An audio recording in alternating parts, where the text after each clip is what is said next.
Joe, take this damn parade. Who cares? Joe, there's a 2-mile wait to get past the damn green line.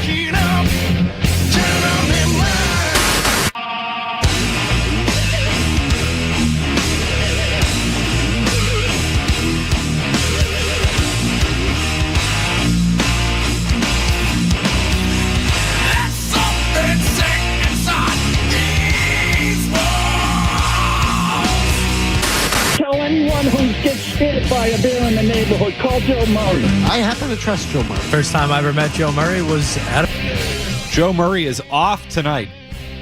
Hopefully sitting on a beach somewhere in his Hawaiian shirt. Man loves himself some Hawaiian shirts. He was not with us earlier today on Nesson. Boston's entered the chat. Or Joe spends most of his pre-shows doing another show. He's hard at work in man and media. So I step in tonight. It's Matt McCarthy in for Joe. We're here until 11 o'clock, all the way until 11 o'clock. Red Sox getting underway at 10 o'clock tonight. We have a loaded program for you. There is stuff to talk about on a Friday night in the summer. And let me tell you something, as somebody who's done a lot of summer Friday nights over the last 13, 14 years here at this radio station, I will say I am happy about that. Thank God for that. You never know when you take these shifts if you're going to have anything to talk about. And we do. We will do that with Alex Barth, who's going to join the program for an hour tonight. We are going to break down training camp. There is a man who, the most excited person on planet Earth to watch a whole bunch of offensive linemen push sleds around in Foxborough. I actually don't think they do that anymore, but work with me. It's a figure of speech. So Alex Barth is going to join the program for a full hour. We will take calls with Barth. You want to talk about the third tight end? Buddy, we can talk about the third tight end. You want to talk about Christian Gonzalez? Unlike some people, Alex Barth actually will want to talk about Christian Gonzalez today. We will get into that with him and with you at 617-779-0985. We will go in or out. It's the Joe Show. We will do a Murray's Musings, which will be a McCarthy's Musings. Matt Gross from Over the Monster is going to join us at 9:20 tonight to talk Red Sox. Red Sox starting up at 10 o'clock. Skaz is here. I'm here. You're here. Let's do it. Skaz, I will say I am on hour 3, I think, at this point. No, I just completed hour 3 today. This is hour 4 of 7 or 8, something like that. Is that Nesson? Did the baseball hour. Now I'm here. Really, nobody wants to work on a Friday. I don't blame them, and I am here to do it because I am a hero and I do God's work. Or something like that. 617-779-0985. Here's where I want to start tonight. A very simple question to the Jarren Duran defenders out there. And I know you are out there because I hear from you every time I talk about Jarren Duran. There is a, I think increasingly small, but a small, vocal, loud contingent of Red Sox fans who defend Jarren Duran, who love this guy and want to ignore everything he does. The Jarren Karens, if you will. My question to the Jarren Karens is this. Have you had enough? Have you had enough at this point? I know you're out there, 617-779-0985. Have you had enough of Jarren Duran? The Red Sox apparently have not, at least for now, because Duran is in the starting lineup tonight. He's batting 8th. Too high. It's the worst hitter in baseball. But your lineup is this. Sogard, Rafaela, Abreu, Contreras, Yoshida, Durbin, Monasterio, Duran, and Narvaez. I thought they got rid of the pitcher in the National League. I know they're in Dodger Stadium tonight. The Red Sox have 2 pitchers at the bottom of their lineup, Duran and Narvaez. They have 7 hitters and 2 pitchers. Ranger Suarez on the mound tonight for Boston. So the Red Sox have not had enough, at least for now. We'll see if that changes by Monday, and we'll get into the latest reporting on Duran and the trading deadline, and there's a lot of it coming out this afternoon. But my question to you is, have you had enough? As a Red Sox fan, have you had enough of the Jarren Duran saga, where every few weeks we have to come in and dedicate the start of a program to the latest Jarren Duran incident? And you might say that in the end, what is this incident? You know, over the course of seasons, players get frustrated with each other. They get frustrated with coaches. They get frustrated with the staff. And there may be an on-field display. And this is not the first time there's been an on-field display, and it won't be the last time either. And if you want to make that argument, sure, I get that. How about a few weeks ago when Jarren Duran got mad at Tyler Milliken, said he wanted to beat the F out of him because Milliken posted a picture of him flipping off the fan in Minnesota? How about that? When you might say, okay, well, I really don't care if, a player has an issue with a media member. The media is the worst, and what does that matter? Okay, fine. How about the actual picture that Milliken posted of Jarren Duran, of him flipping off a fan? You might say, okay, well, McCarthy, I don't really care if he flips off a fan. He didn't go into the stands. He didn't beat him up. He flipped off the fan. So what? All right, fine. Understand. Has any of that story been corroborated, though, about what the fan said? So, well, maybe Duran was truthful about that. Maybe he was not truthful about that. Who knows? All right, what about that? What about the incident with the fan at Fenway Park earlier this year where he's captured on camera getting into it with a fan and back and forth? They ask him after the game, nothing happened. Nothing happened. Nothing happened. Okay, well, what about that incident? You might say that really doesn't matter because I don't care if he's getting involved with it. What about the incident he had with the fan at Fenway a few years ago where he used a gay slur? Now, that's a little bit worse, but you might say in the end, it was a mistake. He shouldn't have used that language, but he didn't hurt the guy. Okay, fine. And you can say that that word is hurtful, and yes, it is. And it's, if you use it in the bad context, all of that. He got suspended. He, paid his punishment. He was apologetic for it after the game. The team stood by him. All of those things. In the end, didn't I just name like 6 Jarren Duran incidents? Oh, well, he tried to fight a fan in Kansas City in 2022. He got into a argument with a fan in, I think, Yankee Stadium a few years back. There was an incident with a fan last year in Cleveland where he said the fan told him to go harm himself. So there was that. At what point do you say enough is enough with Jarren Duran? And in the end, after the game, he's gotten to a point where he just says, well, nothing happened. Nothing happened. Nothing happened. And I guess you could say that all of these incidents are small incidents, that it's an annoyance for a day or two, and that's that.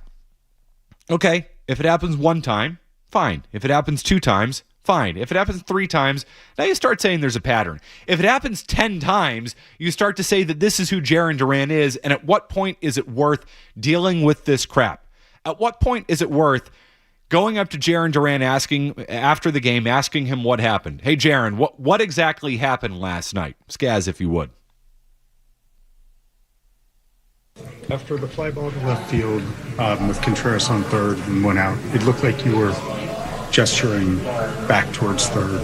What was going on there? That's nothing. It's something that within the team that we have that we work on, and it's nothing. Like, you guys don't need to know. Nobody needs to know. That's something between us and the team that we know it's about. So that doesn't really matter. Were you frustrated with yourself? Yeah. Of course I'm pissed at myself. I can't even do a job for this team. Yeah. So nothing happened. Well, we all saw it. Something happened. And what happened was what Duran got into in the second part of that answer is he's mad at himself. And I understand why. He sucks. That's nothing. Yeah, nothing. Well, and he says, and he gets into the whole, you don't need to know about this. You don't need to know about this. How dare us even ask Matt McCarthy? No, you're right. I mean, hey, Jarren, yet another incident with you captured on the field. There are cameras. I don't know if Jarren Duran realizes that we live in 2026 and we don't live in 1826 where there were no cameras because he continuously gets caught on cameras. And when somebody tweets out a picture of that, he then tries to fight the podcaster. Is not actually willing to fight the podcaster, threatens to fight the podcaster, then doesn't fight the podcaster because he's mad that the podcaster posted a picture of him flipping off a fan in the stands. In the end, it's all stupid crap. It is. But the second part of that answer means more than the first. In the end, we can poke fun at him and laugh and be like, dude, why are you such a dink? Can you just stop being such a dink? But the second part of the answer is, yeah, I effing suck. And that's all you need to know. He sucks. He sucks at baseball. He's right. Jarren Duran sucks at baseball. And that's why he's lashing out. Because you want to know the one common thread to all of this? Whether it's him dropping a gay slur on a fan or yelling at the third base coach. You want to know what the common thread is? Jarren Duran sucking at baseball. because he can't handle it. So if Jarren Duran's not playing well, it compounds. He gets in his own head about it. He can't get out of his own way, and it's a sad thing. It really is. But then he starts taking it out on other people, whether it's the media, whether it's fans, whether it's now his third base coach or the first baseman, whoever it may be. Jarren Duran starts taking out his own feelings about himself and the way he's playing on other people. And in the end, it's an unhealthy thing for Jarren Duran. I hope he gets the help he needs with it. I hope he finds a way to have a healthier, approach, a healthier lifestyle, a healthier career, you name it. But it's not going to happen here. It's not, because he can't get out of his own way.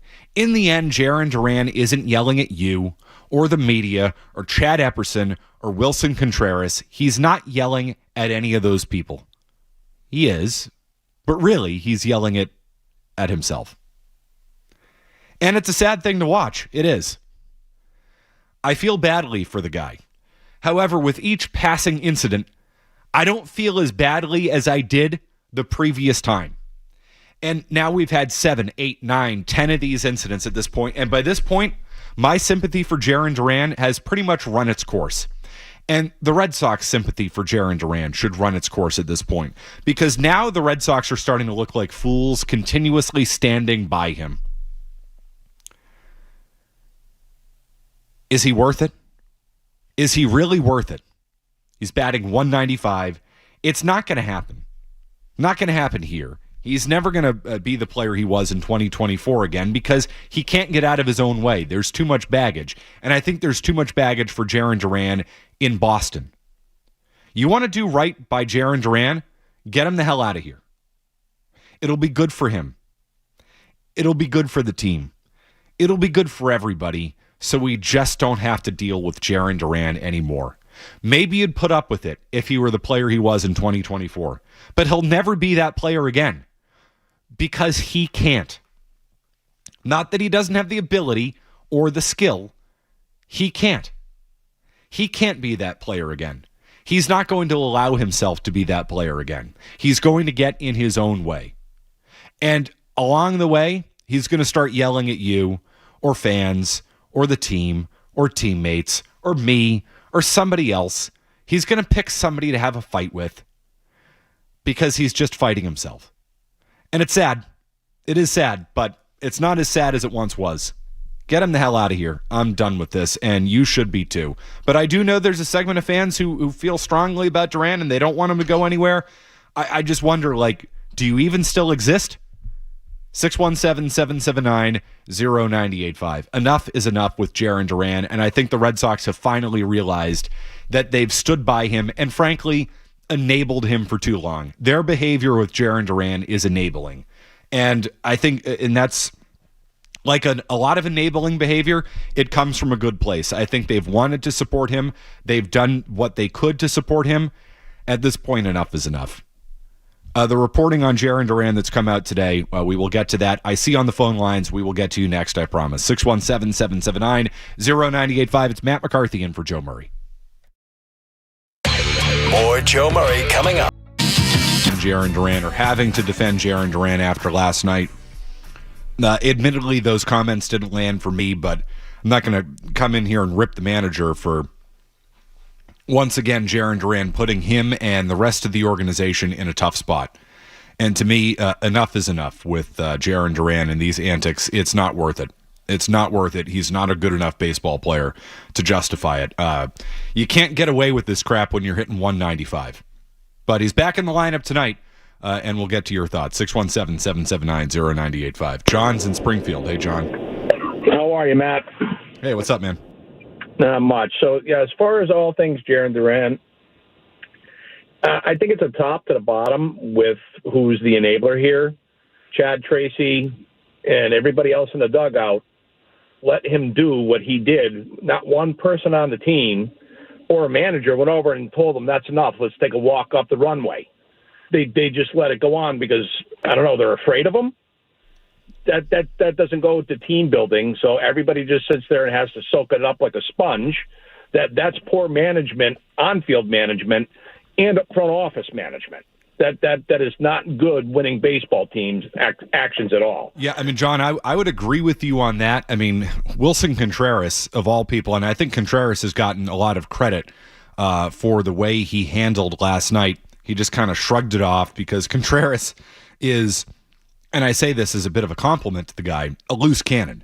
So, and I don't think 100% of that was directed at Contreras last night. I actually think it's more directed at the third base coach, Chad Epperson, which was reported today by Julian McWilliams, who said a source confirmed that Duran's frustration was, in fact, directed towards the third base area, specifically Epperson, more than Contreras, which is how I took it too. I mean, he's blaming the coach for not sending Contreras in that spot because, well, Duran failed to lift the ball farther into the outfield. So, again, it's not his fault. It's somebody else's.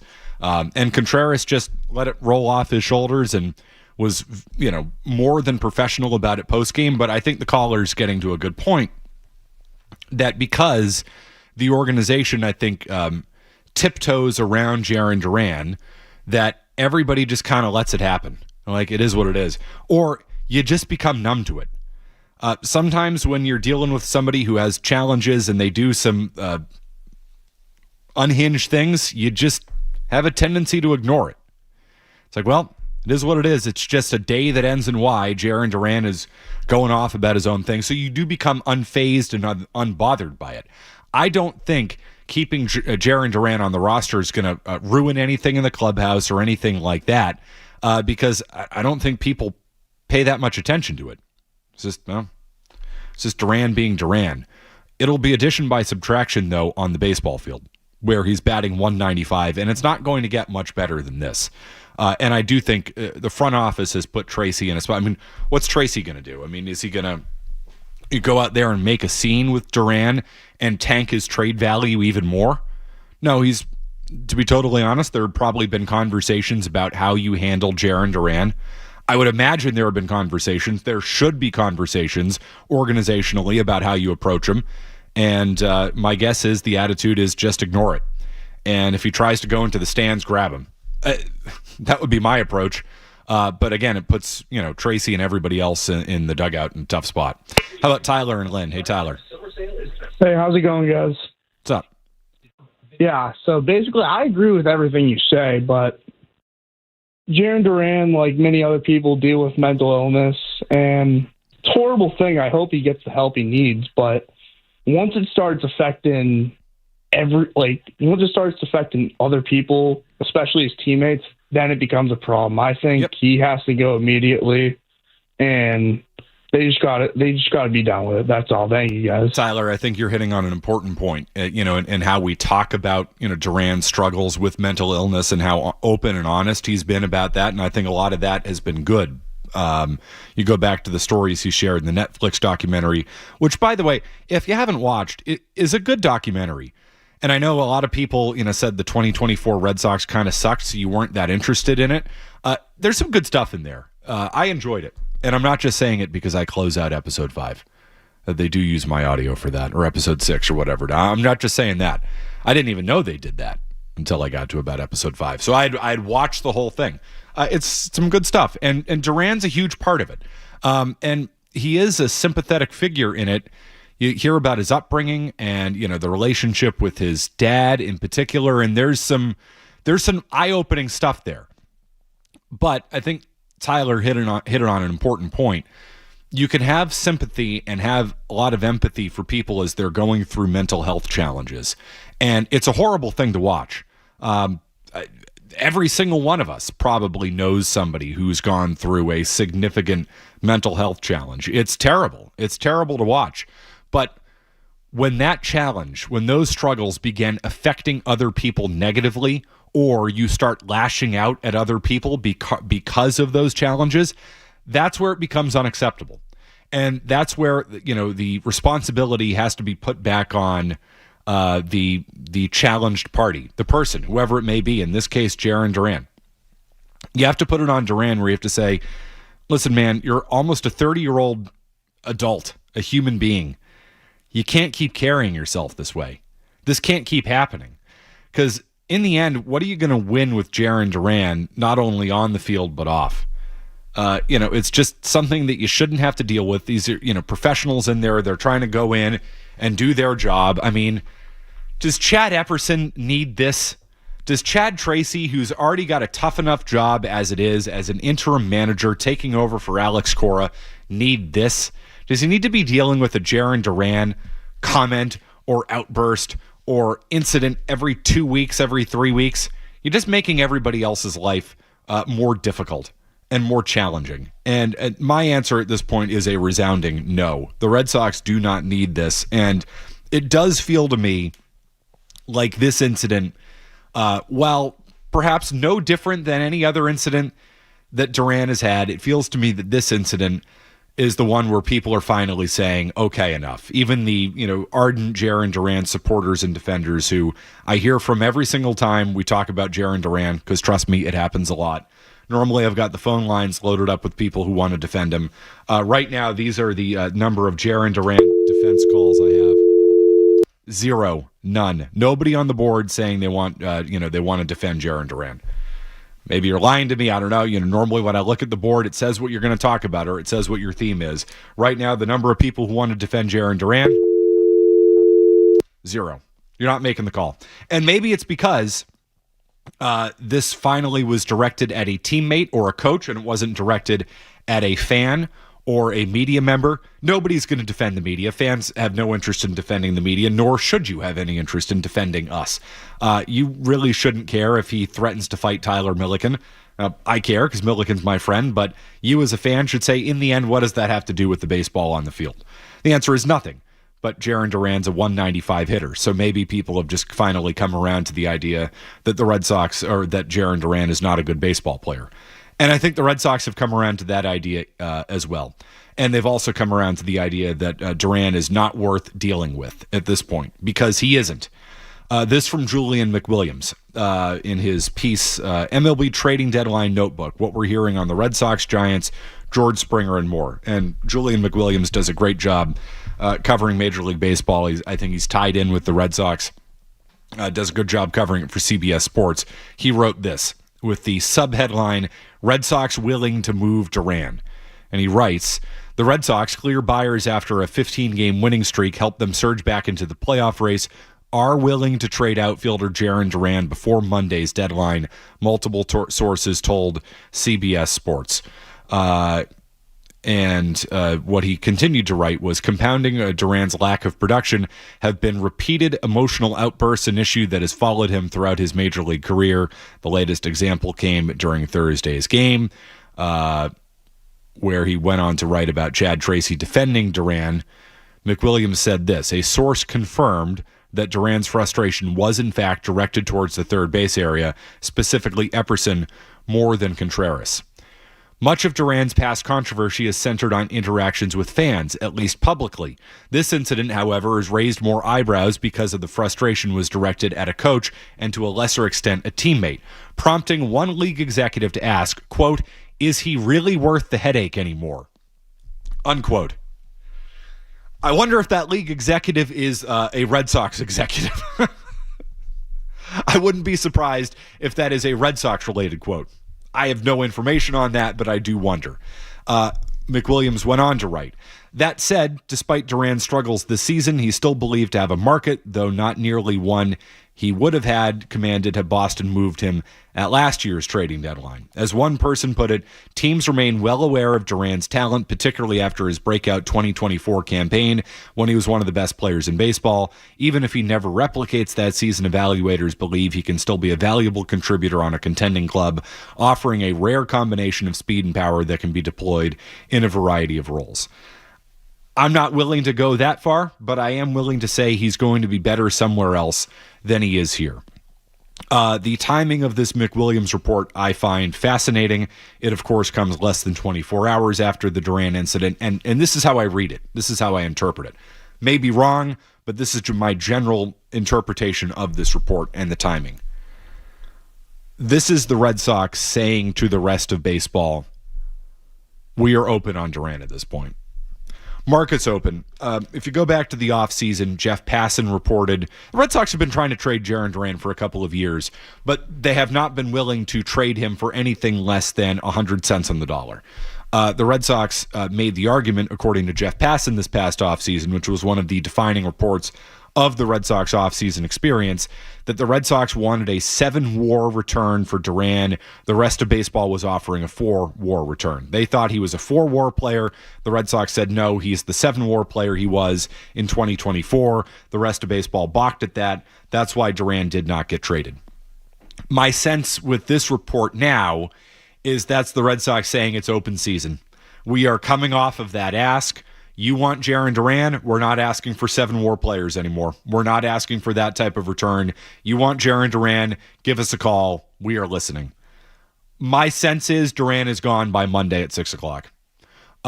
If McWilliams is right in saying that there is still somewhat of a market for Duran, if that's true, and that's not just the Red Sox trying to stir up a market for Duran, if there's any market for him whatsoever, now again, the return's not probably going to be good, but if there's any type of market for him, get him out of here. Get him the hell out of town. Do you think it's reached the point where even if there isn't a market for Jarren Duran that, he is not here by Monday, or do you think because of his RBI production that they're not in a spot to, move on from him yet? If anything, and you don't add a bat just to get rid of Duran, but you need a bat, go get one, and doesn't that kind of make whatever you do with Duran easier anyways? Couple of things on that. If there's no trade for Duran, I can envision a scenario in which he's either sent to Worcester or they just cut bait with him. However,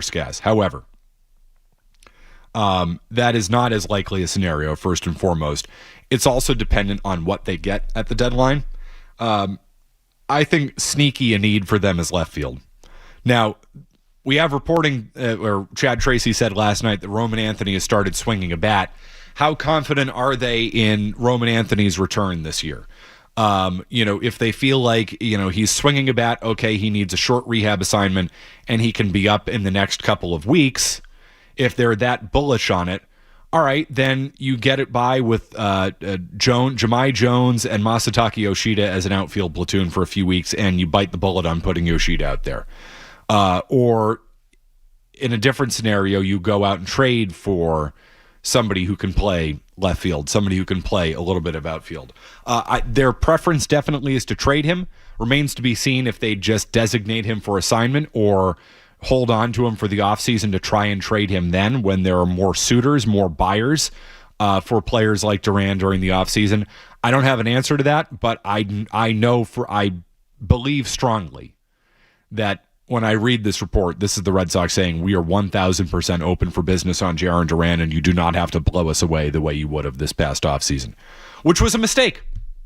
1,000% a mistake. The Red Sox should have traded him 2 years ago. For 80 cents on the dollar. They should have traded him this past offseason for 50 cents on the dollar. Right now you might get 10 cents. If you get 10 cents, it's a miracle. Hallelujah. I'll drive him to wherever the hell you want to send him because you are better off without him. 617-779-0985. Let's go to Andrew in Seabrook. Hey, Andrew. Hey, so I just, I'm not going to defend how he acted recently. It's just, I just think he's a streaky player, and once he gets right, it's all good for however long that's going to last. Like, I've heard him mentioned in a ton of trade talks, and I've sweated out every single one because I don't want to see him go. I don't know. I see the potential there. I think he's a baseball player, and that I want him on the team. A good baseball player knows how to persevere through struggles and slumps, which happen to every baseball player ever. The best players in the history of baseball have gone into offers. It's the nature of the sport. The greatest players in the history of the game fail 7 out of 10 times. You need to be able to fail as a baseball player, and Jarren Duran has never learned that. So counting on him to bounce back, I get it. I mean, listen, could he be a good player? Yes. No. It's not going to happen here. It's not going to happen here. No, and when you say no, Skaz, I'm with you. Like, could he be a good baseball player? I say yeah, because he has ability, he has speed, he has some pop. He will never be able to get out of his own way to be a good, consistent baseball player ever again. It's not going to happen. Not here. I appreciate an optimistic fan, but treating Jarren Duran like he's a 22-year-old kid is kind of the problem. He's 29 years old. It's not like he's getting limited at bats. They throw him out there every freaking night for us to watch. He's batting 195. He's the worst hitter in like the history of the Red Sox to this point in a season. Matt, you know better than me. Red Sox, pretty old franchise, I would say. Many years, 125. Many years. He's about to be 30.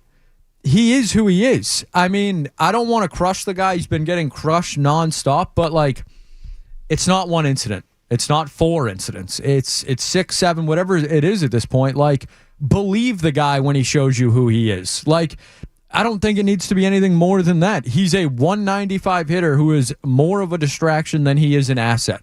That's all it really is. He's played in parts of 6 seasons in the major leagues. He's been good for about 1 3/4 of them.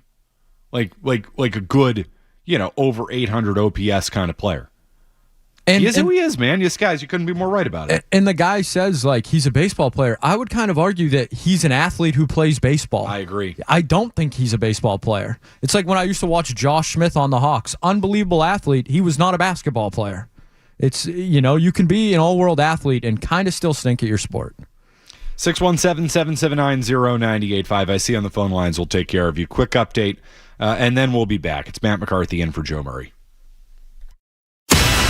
Sports Hub headlines. Jarren Duran in the lineup for the Red Sox tonight, batting 8th in left field as the Sox open up a 3-game set against the Dodgers in L.A. Ranger Suarez on the mound, first pitch 10-10. Patriots had a padded practice today. Christian Gonzalez was back out there again. Elsewhere, Deebo Samuel signing a contract with the 49ers worth up to $7 million.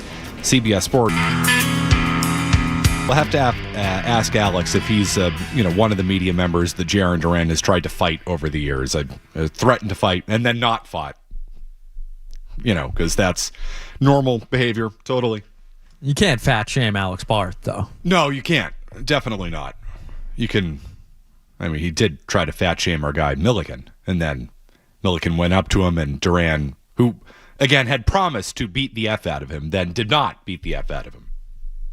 Milliken, sneaky big fella. I wouldn't want to fight that kid. He's a teddy bear, but he's a loose cannon. That Milliken, you never know. A lot of pent up anger. Those are the people you don't want to fight. Yeah, I don't think Jarren Duran's capable of it. For somebody, he definitely is the equivalent of like the hold me back, bro guy. He's been held back many times. Has he ever actually punched somebody?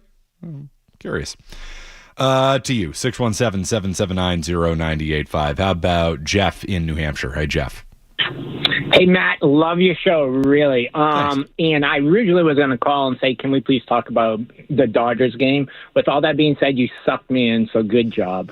What I was going to say is, like, Jarren's mental health issues are really challenges for the team. And if you think about the team as a family, it's really a family kind of relationship, and you kind of rally around a member that is having the struggles. And if you did any analysis, I'd bet the coefficient between his batting average and these outbursts is pretty high.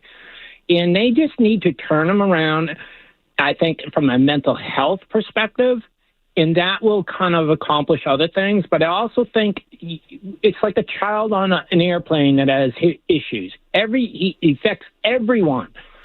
But the family's going to rally around that kid if it has issues, right? But even though every other passenger on that plane wants to, kill the parents and all that. With all that being said, I think that's the situation the Red Sox are in. And I also think that's how they're going to look at the trade. They're not just going to send, Jarren to New York Yankees, for instance. Yeah, he's probably a better fit for a smaller market. If they want to do right by Jarren Duran, they'll get him out of here because there's too much baggage here and it's not going to happen here. He is the prime candidate, needs a fresh start kind of thing. I would just say this, though. Yes, the Red Sox have rallied behind Duran in the past. How many times are you going to have to rally behind somebody before you start saying, this is too much of a burden for us? And, not to go down, serious roads or whatever, but that's how people get cut out. It is. Because in the end, it's like I can't keep standing by you until you get your act together. As horrible as that sounds, but man, that's I think where the Red Sox should be at this point. Because again, Chad Tracy has to go out after the game last night and admittedly make an ass of himself in essentially saying that nothing happened with Duran. Now, the Red Sox will say privately to Julian McWilliams that, again, a source confirmed, this is McWilliams writing, a source confirmed that Duran's frustration was, in fact, directed towards the third base area, specifically Epperson more than Contreras. So the Red Sox will say privately behind the scenes, yeah, he was yelling at the third base coach. They're not going to say it publicly, and you put the manager in a spot where he has to go out and basically, tell you it's raining. It's not. So in the end, it's just not worth it. How about Jordan in Rentham? Hey, Jordan. Hey, Tyler. Hey, I love your show. Yeah, it's Matt. Hi, Jordan. I've seen the documentary. It's a great documentary. And but I just want to talk about his mental health issues. Like, I get it. Like, you're struggling, this and that. But like you said, like, how many chances can you give one person? And not for nothing, but if we trade him, send him with Monasterio as well and see what we can get. Thanks. Okay. Is Andrew Monasterio, well, he's worth, actually, believe it or not, probably less than Jarren Duran. Yeah, Tyler, what do you think of that? I don't know. I don't know who you're talking about. I think maybe Milliken. Well, he's got Milliken on the brain. I can't say it. I always don't we all? I always have Milliken on the brain. Hey, Stan in Medfield, what's up? What's going on, gentlemen? McCarthy. So back in the day, I used to think Mark Bellhorn was one of the worst Red Sox back in the day. You just couldn't count on him out to the plate. He would strike out, I don't know how many times, 180 times, 200 times a year. But, like, at least he had something in the field that he could add to the team. Jared, like, you just got to cut bait with him. Like, there's nothing he brings to the team anymore. Not a thing. And again, when he's on and when he's right, he is a dynamic player. And, he runs like he's angry at the ground. I think we've heard that before. Alex Cora, I think, used to say that, he could, lead off the game on third base. Yes, led baseball in triples. And he's an electric, energizing player when he's right. He's not going to be right. It's not going to happen here anymore. Like, what about Jarren Duran's... what about Jarren Duran right now would suggest he's on the verge of turning it around? As the caller mentioned, and it's true, every single one of these incidents, every single one is tied into one of his failures on the field. It's not like he goes 3 for 4, has a great day at the ballpark, some fan says something stupid and he tries to fight the fan. No, that happens when he's going 0 for 4 because he hears you. He hears you more than most. Trust me, ball players hear everything you say when you go to the ballpark. I mean, you heckle the left fielder and say he eats pizza with a fork. The guy hears it, all right? You say you want to sleep with his sister. The guy hears it, all right? Jarren Duran hears it. He's just going to turn around and say something to you as part of it because he hears it more than everybody else because it affects him more than a lot of people. And, that's sad. Some people, prey on that vulnerability and it's not good. And I'm not, justifying that. I'm not saying fans, should treat him the way that fans have treated him at times. But in the end, it's a part of the job. And he's never going to be as good at the job as he can be if he's going to let that stuff get in his way. And he consistently, repeatedly, and will continue to let that stuff get in his way. Very simple. And just kind of to the Mark Bellhorn point there and the difference in baseball from 2004 to now. Yeah. Mark Bellhorn struck out 177 times in 2004. It felt like 377. Felt like 300. Jarren Duran has struck out 125 times this season so far. Mark Bellhorn still hit 265 in 2004. I would say that's a slight difference in 195. I don't remember Bellhorn ever swinging the bat except 2 occasions. One was the home run in Yankee Stadium in Game 6, and the other was the home run at Fenway Park, I believe, in Game 2 of the World Series. Other than that, Bellhorn stood there with the bat on his friggin' shoulder and just looked at every pitch. The man loved to walk. Loved to strike out. I mean, just looked at every pitch. I'll never forget. Oh, she was the nicest lady. We had a neighbor. And the mom of the neighbor, she had to be in like her 80s or 90s at that point. She just loved the Red Sox. We'd occasionally watch a game, and that woman, I will never forget, the kindest, sweetest, gentlest old lady in her 80s or 90s. God bless her. She hated Mark Bellhorn more than just about anybody else. I mean, the passion, the vehement, just like swing the effing bat, dude. In her kindest, sweetest, oldest, she would just shake her head and be like, that man has no interest in swinging that bat, now does he? Damn it, she was right. God bless you, Mrs. Poirier. I think that was her name. She was an absolute delightful woman. Lou in East Boston. Hi, Lou. Hey, good evening, gentlemen. I think it's important to remember, isn't Jarren Duran a symptom but not the disease? Like, this organization as a whole just cannot deal with players with human issues. And I don't know if it's because of their complete reliance on analytics, but all of these young guys they have coming up that they're developing all seem to have a lot of issues that they're incapable of dealing with. And this is an organization that used to deal with those really well. It's an organization that kept Manny Ramirez under control for a really long period of time. And now all of these young guys are kind of all over the place. And I think that's the bigger problem than just him, and the fact that they very much looks like he may have some real issues, but he's just been coddled so bad and not appropriately handled that these are the problems they're going to have with these young players for a while. I do agree they've coddled some of their young players. I think they would admit they've coddled Duran, though. I don't know if they'd admit they coddle, the likes of Marcelo Meyer. I mean, I think they did. It's an interesting point that the caller makes. They have ignored certainly some of the above-the-shoulders factors with some of their players. Meyer, maybe Anthony, Bayo, definitely. I don't think they've ignored the issues with Duran, though. I think they're very aware of the issues with Duran. I think they've actually been very proactive in trying to help Jarren Duran. They have stood by Jarren Duran at times where maybe they shouldn't have. Let's be honest. If we're talking about, playing politics or whatever it is, or managing public firestorms, the Red Sox did not have to stand by Jarren Duran after the slur incident. And they did. And they took a lot of heat for that. And in the end, that probably was not good for them and good for their brand, the way they approached it. But they did. They took heat for Jarren Duran standing by him, because I think they felt like they wanted to do right by him, knowing the challenges that he has. I give the Red Sox credit for standing by Jarren Duran early in his career. Yes, I give them credit for considering the human element with his struggles. At this point, you just look like a fool, though, and it's sad. It's hard to distance yourself from somebody who has mental health challenges. It is. That is a hard thing for an organization or a person to do. At this point, the Red Sox would be better off doing it for themselves and Jarren Duran. 617-779-0985. That's an hour on Jarren Duran, which is probably more than, frankly, he deserves at this point, because he might be gone by Monday. My sense is he probably is gone by Monday. So we'll continue to take your thoughts on that. But you want to nerd out? Skaz, you ready for this? You ready for a very happy man to join the program?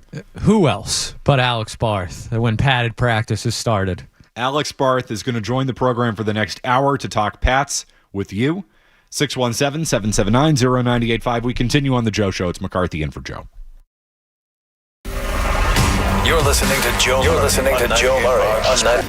A deal worth up to $7 million. CBS sports analyst Tony Romo placed on leave today after his arrest last week, driving under the influence of alcohol. And FIFA president Gianni Infantino has scrapped the plans to sell stakes in the World Cup to private equity. It's after a threatened boycott by all the European nations. Said they would not take part in the World Cup. What a criminal. Headlines are brought to you by Super Service Today. Upgrade your home with an electric heat pump system from Super Service Today. Stay cool this summer, warm all winter, and save on energy costs while reducing your carbon footprint. For a free estimate, visit superservicetoday.com. I'm Matt McCarthy on Boston's Home for Sports, 98.5 The Sports Hub. Your next update in 30 minutes. Boston Talk Sports. Break me. We all know what, but we won't say what. Yeah, worst take on these airwaves in the last 24 hours. We may not take a call today. The Sports Hub. Alex Barth of 98.5, thesportshub.com. And obviously, weekend fill-in programming. Alex joins us now on the Catches Law guest chair. How you doing, Alex? Good. How we doing, guys? Happy first day of pads. Happy first day of pads, Barthy. What did you see Christian Gonzalez do today, and what were your impressions of it? He did everything and was excellent. Okay, the other big, I think, storyline down there in week one is how A.J. Brown has looked. How did he look today? I thought this was the best day for A.J. Brown, the best day for the Drake May A.J. Brown connection. Is there anything that hasn't come out that stuck with you? I thought the pass protection was excellent. I mentioned Christian Gonzalez had a very good day. The rest of the corners, not so much. Kendall Vildor got beat. Charles Woods got beat. Karan Prunty got beat. And Who? it was just Karan Prunty, their fifth-round pick. No, the first guy you said. All of them, yeah. Kendall Vildor was a free agent signing from Tampa. Hold on. Charles Woods was one of their depth corners Kendall last year. Vildor. Vildor? Sounds like Kendall a villain in Batman. Vildor. I was going to say Harry Potter. Yeah. That's not what I'm making up. Hey, Barthy. No, but hold on a second. So just to say they have 7 deep and including Efton Chisholm is a reach, people. If they move on from Booty at the expense of Kyle Williams, Douglas, and or Efton Chisholm, Efton Chisholm. There it is. That to me is a bad move. You can follow up on that quickly before Jim goes. Yeah, I mean, I guess just somebody get. My thing is, if somebody's going to get ridiculous with Keishon Boutte, I wouldn't turn my nose up at it because you have those other guys. But what do you have in those other guys? I'm saying, what do you mean you have? Good, we have Kyle Williams. If somebody calls and offers them a second-round pick. Okay, fine. Go ahead, Murray. Yeah, I wanted to bring up another name they'll get annoyed by there, Barthy. This Eli Raritan at tight end. Is there something there, or is this camp hype? I think there's a little something there. First of all, he's huge. He's huge, which they've needed size at tight end. He's got to get stronger and bigger. Have you seen video of this guy? Yeah, no, he's going to have to, he's the year a two freaking jump. popsicle and stick. Getting in the weight program is going to be a big part of it. Seriously, is it ever? He's a freaking rail. The guy's like skinned, Slim Whitman out there for crying out loud. They got to put some weight on. He can't block. Well, they've got another rookie tight end, UDFA Tanner Arkin, who is a blocking tight end who had a couple pancakes today. He can't really, he's not a receiver, but he can block. That kid can block. What's his name? Tanner Arkin. Huh? Tanner Arkin. First guy on the roster alphabetically. All right. These guys that go down there and throw these names at you, like these guys that are going to be freaking selling insurance or working at the car wash next week. Couple of pancakes. Enough. Side of hat. I mean, he walks in with this, Jim Murray would call it a boyish charm. Just, he's so excited to talk about everything that's going on at camp, the third string tight ends, and just how Felger and Maz want absolutely nothing to do with it whatsoever. And they just bully the poor kid. So I promise you I will not be doing that for the next hour here on these airwaves. Alex Barth joining us until 9 o'clock. Barth, I admire you so much because you go in there with a smile on your face.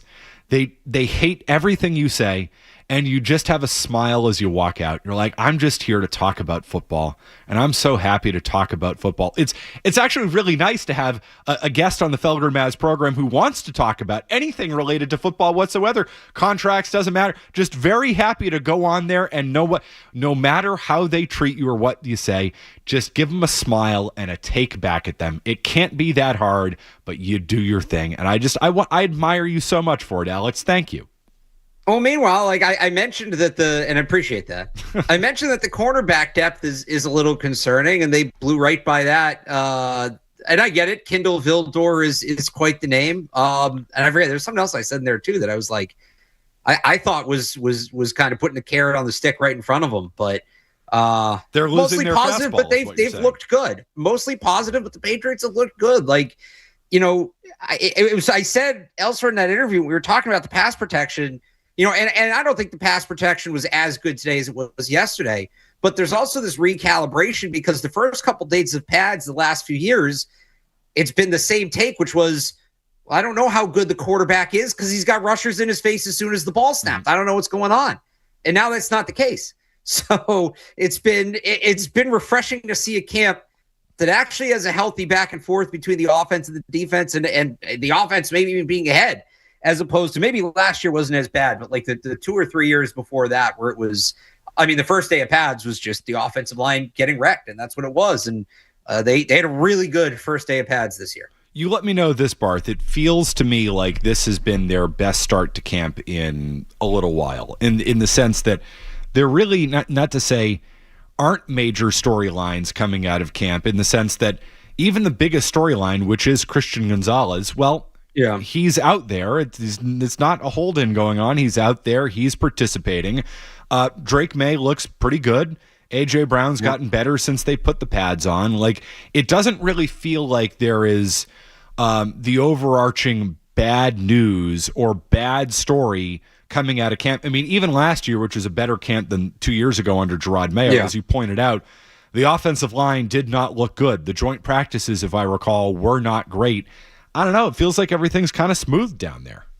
The Washington one was good. It was the same thing with the line. It wasn't great. But I think the big thing is there's balance. And like a good camp, like a healthy camp is balance. It's the offense wins a day or two. The defense kind of, you get the chip on the shoulder. They come back. They respond. They have a big day or two. Then the offense, like you want that competition. And that's what they haven't had. You know, I wouldn't say it's all been perfect. I think the run game has been slow to get going, which is a surprise given some of the assets they put into that in the offseason. Elijah Vera Tucker, Reggie Gilliam. There's some depth concerns on defense, corner, edge rusher. But these are like legit training camp concerns. You can, when we talk about the concerns now, this is relative to them getting back to and winning the Super Bowl. Whereas the past few years, it was, well, they can't block anybody. How are they going to win 5 games? So it's, you know, you've graduated to a little bit more like champagne problems where there still are things to talk about and things that I think are interesting to talk about, but it's not the quarterback position and the next 10-year outlook of the organization on the line with every throw. And it's not multiple holes at major starting positions. It's more rounding out the offense. I compared it to coming in at camp, and it's felt this way. Like the first few years I covered the team, the last years of Brady, part of it, and just following it as a kid growing up, part of what's so fun about camp, and you kind of mentioned it there in your open, like you get to cover, it's all 90 players. And maybe one day a receiver is the big story. The next day, the offensive line is a big story. The next day, it's the linebackers. The next day, it's a corner. And you're kind of going all over the place. But then you go to even 2019, what's Brady's future, right? 2020 is Cam Newton versus Jared Stidham. 21 is Cam Newton versus Mac Jones. Is Mac Jones the real deal? 22 was, all right, they made the playoffs, but is Mac Jones really the future? 23 was Mac Jones versus Bailey Zappi. 24 was Drake May versus Jacoby Brissett. And is like, what is Drake May? Even last year was kind of, all right, Drake May flash, but like, can he cut down on the turnovers? Is he really the guy? There's still some certainly, like Drake May's not Tom Brady, but you feel good about the quarterback. It's been 6 years of covering camp where the quarterback was the headline every single day. The first half of everything I wrote, every show I did was the quarterback because every single throw he made was dissected because every throw carried with it, again, that like 10-year outlook of the organization. And we're not doing that with Drake May. So this has been nice because you get to delve into some of those other areas that maybe would have gotten overlooked or just ultimately weren't as pressing given the state of the rest of the roster. Whereas now they're a more complete team. You kind of look at some of that stuff that's a little more on the edge. So Barth, I think you described it perfectly. Drake May is not the story coming out of camp every day, and that's a good thing because it means you've got stability at the position. I mean, like if Tom Brady went 17 for 18 with 4 touchdowns in training camp, nobody's going, oh my God, look at this quarterback they have. It's all right, cool. Like Tom Brady showed up, great. And even if he had a bad day like May had the other day, it's like, all right, it's dog days of camp. He's going to have a couple of those, right? And I think we're there with Drake May, which is nice. Yeah, okay. So how has Drake May looked? Knowing it's not the biggest story for the team coming out of camp, how has he looked? I think he's looked good. It was the first 2 days were really good. And then he kind of had that last day before pads was what I talked about earlier. I think the defense kind of made a point to step up and he was a little more erratic. And then these last 2 days, especially today, as he gets on the same page with A.J. Brown, he was a little shaky to start yesterday in sevens. Second half of yesterday's practice and today, I think he's doing pretty much everything you would have asked him to. He's handling pressure well, the pressure he's gotten, The accuracy has been excellent. The throw to Romeo Dobbs that the Patriots posted on social media is just a dot. I mean, it's 6 inches over Christian Gonzalez's hand. Had another similar throw to Pop Douglas later in practice. And even the bigger thing for me than that, because some of this is, it's even in full pads, it's not full contact and advantage offense in that setting and all that. The confidence, the leadership, I think those were honestly the bigger questions was how is Drake May going to handle being a superstar? Even though he was the starting quarterback last year, and I think he was a leader on that team, you had powerful veteran voices in that room. It was Stephon Diggs giving the pregame speeches, not Drake May. This year, it needs to be more his team in an outward sense. And it's easy to do it when you're coming off a Super Bowl and you're slinging it around in camp, right? The real question will be if they lose a couple games, what does that look like? But the confidence and leadership have been really what have stood out to me with him so far. All right, 617-779-0985. Why don't we take calls with Barth early and often tonight? We'll get to his thoughts on Christian Gonzalez, more storylines from camp, what he's seen, because Barth is the man you want to talk to when it comes to anything Patriots camp related to you. You want to get into the nitty-gritty, he can do that with you. Let's go to Tom in the Bay Area to lead us off with Barth. Hey, Tom. Hey, what's going on, fellas? Thanks for having me. I don't get the whole Kyle Williams slander. The kid is not even being allowed to take passes from Drake. So how's he going to build a rapport with the guy when he's taking passes from DeVito at the start of camp? And we know what Kayshon Boutte and Pop Douglas is, just like we know what Jaron Duran is. We don't know what Kyle Williams could be because he's not being allowed to flourish and grow. I mean, what's going on with that? That's an indictment on the coaches to me. What do you look at this? How do you look at this Kyle Williams situation, Barth? Is the team holding him back? I mean, I don't know. That's a pretty crowded room to me. Yeah. So first of all, let's not compare Kayshon Boutte or Pop Douglas to Jaron Duran. Right. That's unfair to both of those guys. Right. Agreed. Let's on Kyle Williams. I guess it's kind of a chicken or the egg thing. He's not getting a ton of reps with Drake May. And if he's going to be a factor, he needs those. We did this last year with him and with Efton Chisholm. Well, everybody hopped on the Efton Chisholm bandwagon last year. I didn't think he was bad, but the reality is winning with the twos does not get you on the team. Winning with the twos gets you reps with the ones. Getting reps with the ones and winning those reps is what gets you on the team. Now, ultimately, Chisholm made the team, but he didn't really play. And then when you get to the season, and the same thing with Kyle Williams, you need the reps with the quarterback to get on the same page and be successful. You can't have a really good summer with the second offense, get to the regular season, get on the field, and now you're working with a lot of these guys, not just the quarterback, but the other receivers for the first time. Chemistry is really important. So on one hand, if Kyle Williams is really going to have a shot at earning a role, eventually he needs more reps with the ones. And I will say, even though he had a slow start to camp and I thought maybe he hadn't earned them, he's had a good couple of days here, and maybe that kind of changes things. But at the same time, the guys above him are all A.J. Brown and A.J. Brown and Romeo Dobbs you can almost take out of it because those guys are going to be starters and two are new and need the reps with Drake May. Kayshon Boutte's been better than him. Mac Hollins has been better than him. And by the way, Mac Hollins is not getting a ton of ones reps either. But I think some of that is just veteran rest management. So that's just it's not, you might say it's not fair. It's the NFL. It's not fair. For Kyle Williams to get more reps, somebody probably has to fall off or get hurt or get traded, but he's probably earned one's reps. I just don't know where they're coming from at this point. I'd also say it goes back to last year where, Williams didn't earn a lot last year because, let's be honest, most of last year was a rough watch. It got better at the end of last year. And is there potential there? Sure. But in a crowded room, I don't know where you're going to get those opportunities. Pete in Pembroke. Hey, Pete. Hey, boys. How are you? Happy Friday. Two thoughts for you. So, Barth, I was at practice today, too. Big eye catcher for me was Eli Raritan. Curious how you think he's going to factor into the offense, with the way he's been catching the ball lately. And secondly, any motion behind or any thoughts behind a Boutte for Vita Vea kind of trade? I think, moving to a 5-2 front could help the defense a little bit, given the situation. I'll hang up and listen. Thanks, boys. See you, Pete. On the first point, Raritan has been one of the big surprises of camp for me because we did not see him in the spring. He was not with the ones. He was not with the twos. He was barely with the threes. And so I'm thinking they used a top 100 pick on this kid. I know he's a little raw, but what's going on? And then you get to the summer and he's talked about, and Vrabel's talked about, he's thinking less, he's playing faster. He's the second tight end, squarely. He is out there with Tommy DeVito all the time. And when they go to 2 tight ends with Drake May, he's that guy. He's been getting open. He's been catching the balls that are thrown to him.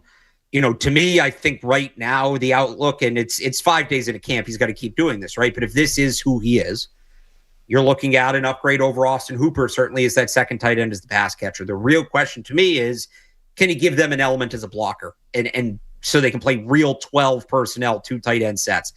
We haven't seen him block a ton. That one's open-ended. He did have one nice block today in the run game, but I'm not going to put his whole future on one play. So I like what he's given him as a pass catcher, and I do feel like it's trending towards him being a guy that can replace Austin Hooper, and you don't miss a step there, especially because he's getting these reps with Drake May, getting on the same page.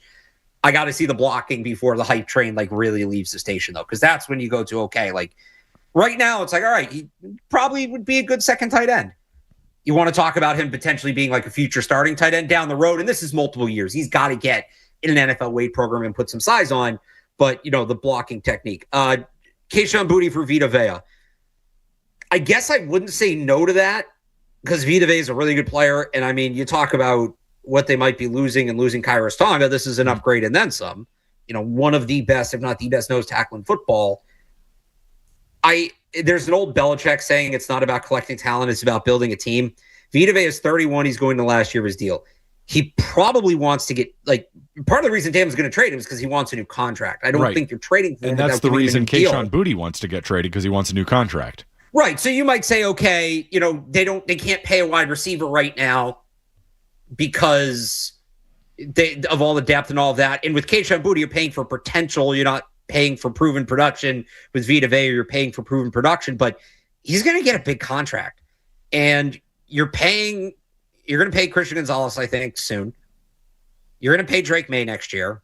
You might end up paying Will Campbell. You've got A.J. Brown on this big contract. Is a big contract for 31-year-old defensive tackle when you have Milton Williams and you have Christian Barmore, is that building a team or is that collecting talent? If you're going to give out that kind of contract and give up that kind of price, I think that even if you get an edge rusher who's 80% the player overall Vita Vea is, I think that ultimately helps the team more. So if it's that trade or nothing, I don't know. I guess I'd probably do it, but if you're going to make that trade and give up that kind of asset and give out that kind of contract, I think there are other places on the roster that would be better served using those assets right now. I want to talk about their ability to get after the passer, which is still one of my biggest questions, for the team this year. 617-779-0985. 2 open phone lines. Good chance to hop on if you've got a question for Alex Barth. You want to go nitty-gritty? We can go nitty-gritty, or he can go nitty-gritty. That's why we have him, and he's excited to be here, because he's excited to talk about football. Nobody is more excited to talk about football than Alex Barth. We'll continue. It's Matt McCarthy and Alex Barth in for Joe Murray tonight. More Joe Murray coming up on the Sports Hub. This call screener right now, if you're asking about a Patriots player in camp, but the good news is you would not get it past Alex Barth. You want to break this thing down, talk about the 90-man roster, training camp, all of that. You can get a fake name by me, no doubt about it. But sure, man, whatever you're talking about, never heard of that guy before. You're like, well, he's not on the roster. You can't do that with Alex Barth. Before we get back to the people, Barth, what have you seen from the pass rush? So, we talked about, you mentioned, and I think it's an important observation from camp. When pads go on, that's when you can really judge the offensive line and the defensive line. The story the last 2 years in camp when the pads have gone on has been that the offensive line can't pass protect. They have been able to so far this year. Is that because of the offensive line, or is that because the Patriots might not be able to get after the passer this year? How do you look at that situation? Well, credit to the guys on the inside, because we know Milton Williams and Christian Barmore can play. Milton Williams got after him. Yes. Yeah, and Milton Williams got after him a little more today, too. So it's really, we're talking about the edge. And these are, now that quarterback and wide receiver are solved, these are the 2 positions that are in the spotlight. It's tackle and it's edge rusher. And Will Campbell has had a great start to camp. Morgan Moses has been good. Caleb Loma was a little shaky today. But, when it comes to Campbell, right, he's winning his one-on-ones against Draymond Jones. And he's holding up against Draymond Jones and team, but anybody else he sees, Elijah Ponder is an NFL player. I don't want to say you question if they're an NFL player, but he's a rotational, situational pass rusher. And then we don't really know what Braden Swinson is. They've had Xavier Holmes, who's a UDFA, out there with the first team a tiny bit. And does Will Campbell look good, or is he going up against a guy that maybe doesn't belong in the NFL? So they haven't been able to generate a lot of pressure off the edge. And it was a concern coming in, especially when Harold Landry is not out there. Gabe Akis is not out there. Mike Vrabel said yes, and I was kind of surprised he said this because he rarely gives any sort of information for injuries beyond individual games or individual practices. This guy will be out there, this guy won't. He mentioned that Gabe Akis will be back before Harold Landry. That tells me more about Harold Landry. That to me is more alarming about Harold Landry than it is encouraging about Gabe Akis. So if they don't get Landry back, as much as I like Akis, and I do think he will be ready for week 1 to some extent, to what extent we don't know, but to some extent, he's a rookie. Draymond Jones is a fine complimentary player, and Elijah Ponder played 20% of the snaps last year. Looked good doing it, but only played 20% of the snaps. That's a thin group that can get thinner very quickly. So that to me is still the biggest concern, as much as I like what I've seen from the pass protection. And this is where you get to, has it been a good camp? Has it been a bad camp? This is where it gets tough to, okay, does the Patriots pass protection look good, or is their pass rush a problem? And usually in those things, the answer is a little bit of both. But that is still the number one concern. We talked in the first segment about how, you can kind of, there's some smaller picture questions that we're talking about more seriously in this camp because so many of the bigger picture questions have been answered. If there is one question that I would say is relatively bigger picture, if there is one spot where the starters are a legit question, I think it's on the edge. All right, 617-779-0985. I'm with you on that, Barth. I think their performance in the playoffs last year, and they got after the quarterback a lot, I think it was masked. Their ability to create pressure in those playoff games was masked by the fact that they were playing inexperienced quarterbacks. They had to blitz the hell out of them, and they could cover. And they could cover. They could. It's those second things, and it gets to why, one, Christian is also so important, and you need to make sure. And as it stands right now, I don't think the contract negotiation is getting in the way of him preparing for the season. But you can't get to a point where it does. And there's injuries too. Again, why that cornerback depth is so important, because they are going to need a blitz to create pressure.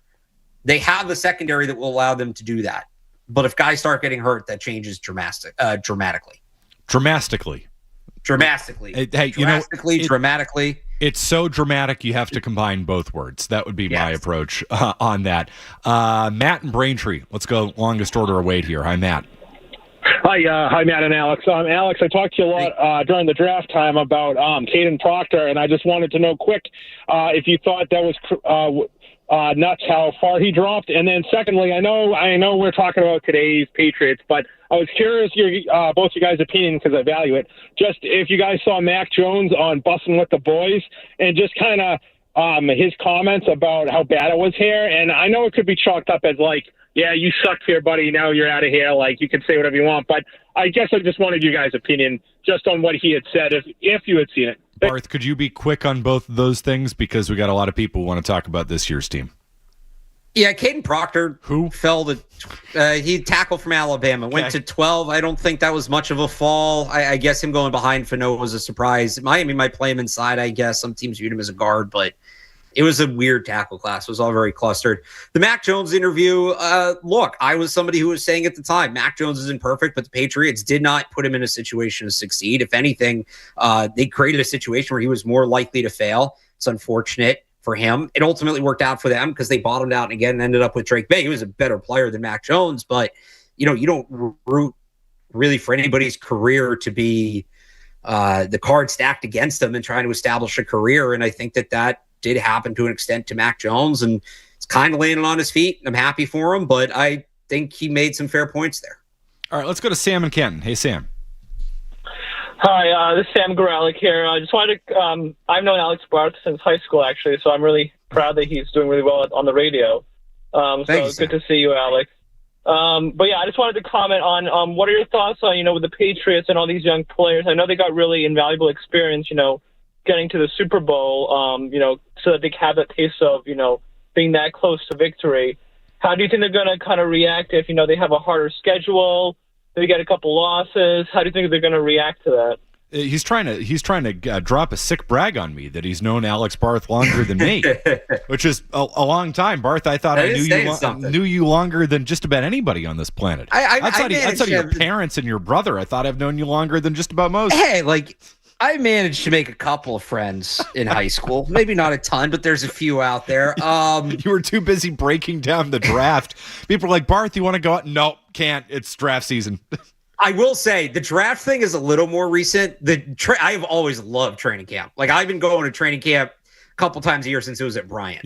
Training camp you're a sicko. Where it all started. 2000. What would it have been? And probably would have been 2002.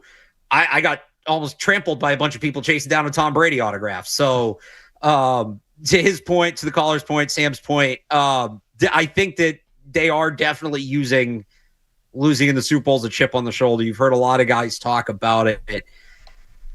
I think the experience is valuable for younger players, and they'll, there's going to be some questions about Drake May when the playoffs roll around again. He wasn't very good in the playoffs. Is this going to be a thing? I think and maybe this is, soft on my part. I think you get one playoffs to maybe not be great, and it's okay. It was his first time. Just don't make it a pattern, right? But it's going to be until we get more information. Drake May did not have a great playoffs, and that is going to be a question he faces. As for the strength of the schedule, though, I actually think the pressure is more on the defense. If you go back and you look at what was an easy schedule, and I'm not saying it wasn't easy, but let's talk about why it was easy, okay? They played a lot of teams that had representative defenses, like top half of the league, and then an offense that couldn't scrape together 10 points. When you look at what the Browns were, when you look at what the Falcons were, the Jets were this to an extent, they weren't the 85 Bears, but they were okay NFL defenses, and the offenses were terrible. So for the Patriots offense, the schedule does get a little harder, but I would say it's in the same ballpark. It's the Patriots defense that is going to have suddenly a much tougher line of opponents, and specifically the quarterback position when you look at who they're playing. So that's where the schedule comes in. That's where the defense is going to be tested. I think you hope they brought back a lot of the same players. They're going to be able to play with chemistry, play fast right out of the gate, and they build on what they did last year, because they're going to need to build on what they did last year. Barth, I think it's such a good point. It's not just, yes, it's easy to say their schedule in the regular season sucked, and it did. I mean, I'm not here holding that against the Patriots. I think the way that a lot of people do when you do schedule talk, but I think the context of who they played and how it affected them is important. And if you're playing teams with good defenses and bad offenses, that makes your defense look better than they probably are. And again, I think some of the pressure they got on quarterbacks in the playoffs was a mirage, because they're playing Justin Herbert, CJ Stroud, and Jarrett Stidham, and they were able to blitz the hell out of those guys. They were able to cover because they do have a really good secondary. So I think a lot of that pressure that they generated was not 100% indicative of how good they are at getting after the passer. So that is definitely a factor with the defense. I also think, though, that does make Drake May's job easier, because he's not getting into shootout situations. So let's be honest. I mean, people are like, well, yeah, Drake May wasn't good in the playoffs, but, he had a big run against Denver that clinched their spot in the Super Bowl. Yes. What happens if he had to put up 14 points in that game? Or do you play differently? Do you win? Is he capable of that? Do you win that game? So because you're playing bad offenses and bad quarterbacks, that makes the quarterback's job easier. I know he doesn't go up against the opposing quarterback, but if you can win a game scoring 14 points or 17 points, that makes your quarterback's job a hell of a lot easier than being like, dude, we need to put up 27. You know what I mean? It is a fair point. And even they put up some bigger point totals, but they did it without the pressure necessarily being on. It's that thing we talked about all year, the late game drive. And he did finally do it in Baltimore, but that's one example. And there was a great piece in The Athletic this week about, it was 10 to win, polled a bunch of defensive coaches, defensive head coaches and defensive coordinators for who are the best play callers in the NFL, best play designers, head coaches, and OCs. Josh McDaniels came in 8th, which I think is a little low, but this quote stood out to me. quote, I feel like Josh, and it's the Bill Belichick influence, he calls the game to win the game, a head coach said. He doesn't necessarily call the game to have the best offense. I give him credit for that. And then the author adds, coaches universally agreed with that notion of McDaniels calling games to win them. He understands situational football, and that's not always the case with some elite play callers. I could use this opportunity to take a shot at Kyle Shanahan and LaFleur. I'm not going to do that, but I will say, like, it is a lot easier to do that when you're mostly playing from ahead. McDaniels does that. I love that he does that. It was last year, it became a lot late in games about just killing clock and shortening the game. And that's easy on the quarterback. That's not always going to be the case this year. But McDaniels having that in him is a very, very powerful weapon for the Patriots. We have one more segment with Alex Barth. He's going to join us all the way up until 9 o'clock. This is a good opportunity to hop on the phone line and ask Barth a question about some absolute sicko Patriot that you've never heard of. We haven't really gotten that in depth. I want somebody to ask me about Mekhi Butler replacing Caden Wallace on the second offensive line today. Like, come on, people. The what? The who? And I have a tweet that I want to read to you from Alex Barth. You are not prepared for this tweet. Skaz, I know you know Barth. I don't think you are prepared for this tweet. It's real sicko behavior. 617-779-0985. Good chance to hop on. We'll continue another segment with Barth coming your way next. Get an update on the Sports Hub headlines. Sports Hub headlines. All right, Red Sox getting ready for the first of three tonight in Los Angeles against the Dodgers. Ranger Suarez is on the mound, and Jarren Duran's back in the starting lineup after his incident last night. He's in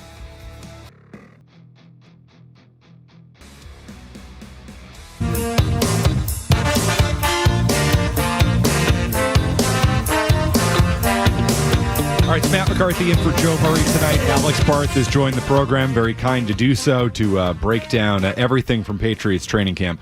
I do believe, Skaz, and I could be wrong, because I fill in on many shows, we have a strict no kink shaming rule on this show. Is that correct? Very sex-positive program. Good. I'm glad. Like, I am not here to yuck anybody's yum, and I would like you to know that at 617-779-0985. You got a kink? You got something that gets you going? I'm not here to shame you. Alex Barth has a kink. I'm reading from this 10:57 a.m. This is yesterday. You ready for this, guys?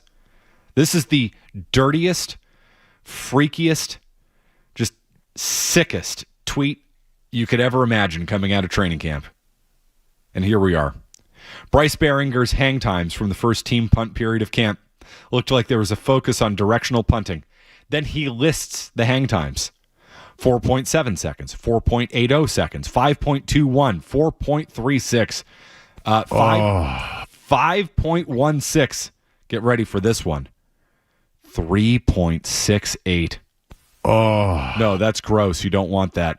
4.98. And how about this one? 5.15. Oh.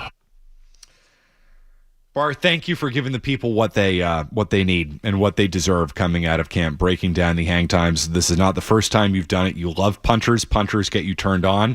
The floor is yours on Bryce Behringer's punt times from you the other day. Yes, I just sent you in case you missed it. That was the first punt period. They did a second punt period where Behringer was much better. So I just sent you those hang times if you want to read them off. No. Actually, would you like to read them off? Or are you going to get can you not manage? No, I'll just say this: the term I used was he was pulverizing the football during that period. It was a full field punt period. Hold on, driving the returners back. Hold on, I'm going to read this for you. Bryce Behringer just spent a team punt period pulverizing the football. Oh, baby! Kept driving returners back in a full field drill. Hang times. 4.18 seconds. 5.13. 5.26.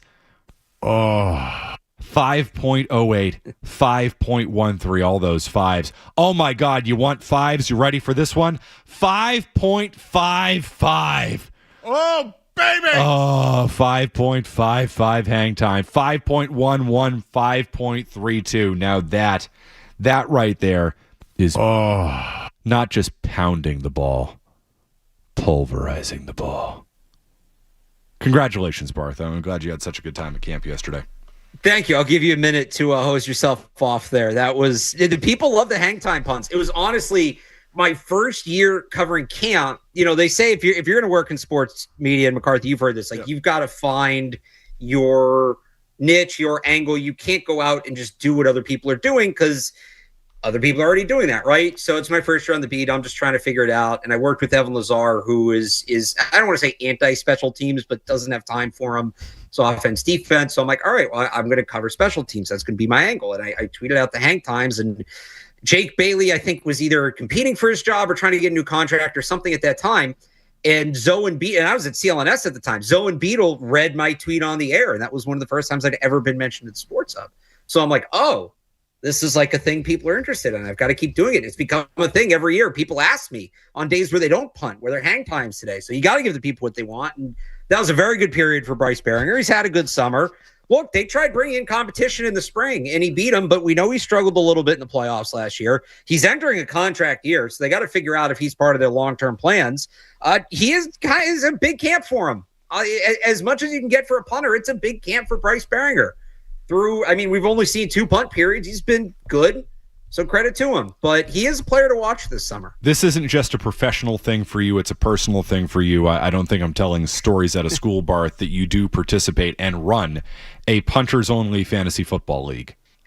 Yeah, we got to get that set up again this year. It was me and a couple of the other beat reporters did that. It's a good time. It's chaotic. No, it's fun. It sounds like a good time. Adam in Pawtucket, I pray to God you talk about anything else but punters.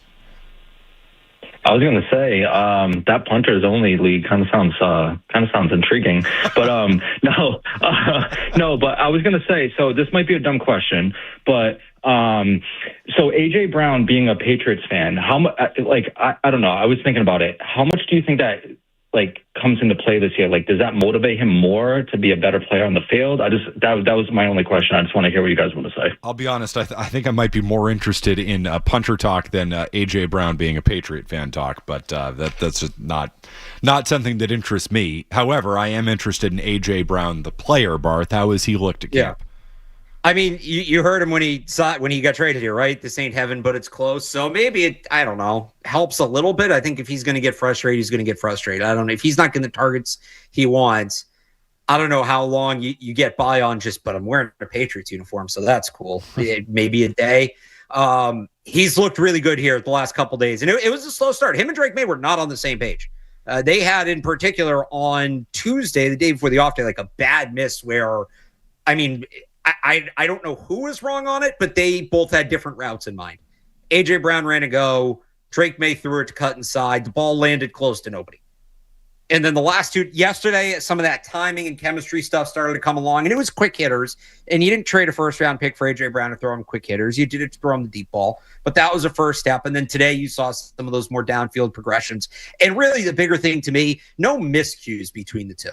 Not every completion is a jaw dropper, but at no point in the last 2 days have I had the thought, they're still not on the same page. And that's the big thing. A.J. Brown's talented. Drake May's talented, right? The chemistry will build over time. They just both need to know what the other one is thinking. And Drake May mentioned this today, and I thought it was interesting. They've gone through and watched some of A.J. Brown's old film together to go over certain routes and how he wants to run them and where he wants the ball and things like that. So I think that's good initiative by the both of them. It's probably a smart idea.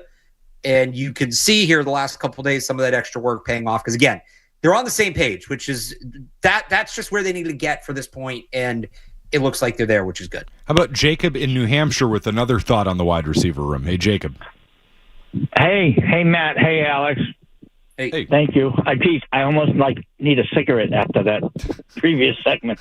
But anyways, I'm here to confirm that I'm one of the 3 friends of Alex Barth out there in the world. Hey, B, good to see you keeping busy.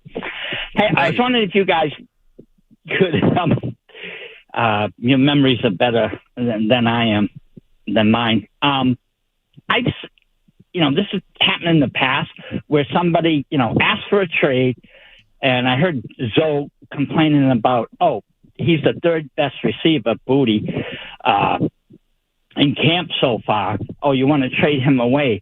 But has he done that before where he's been really performed well in camp, but once the season starts, it's just so-so. I think Booty had a really good year last year, and I think he is progressed throughout his career. He's gotten better with each passing year in his career, Barth.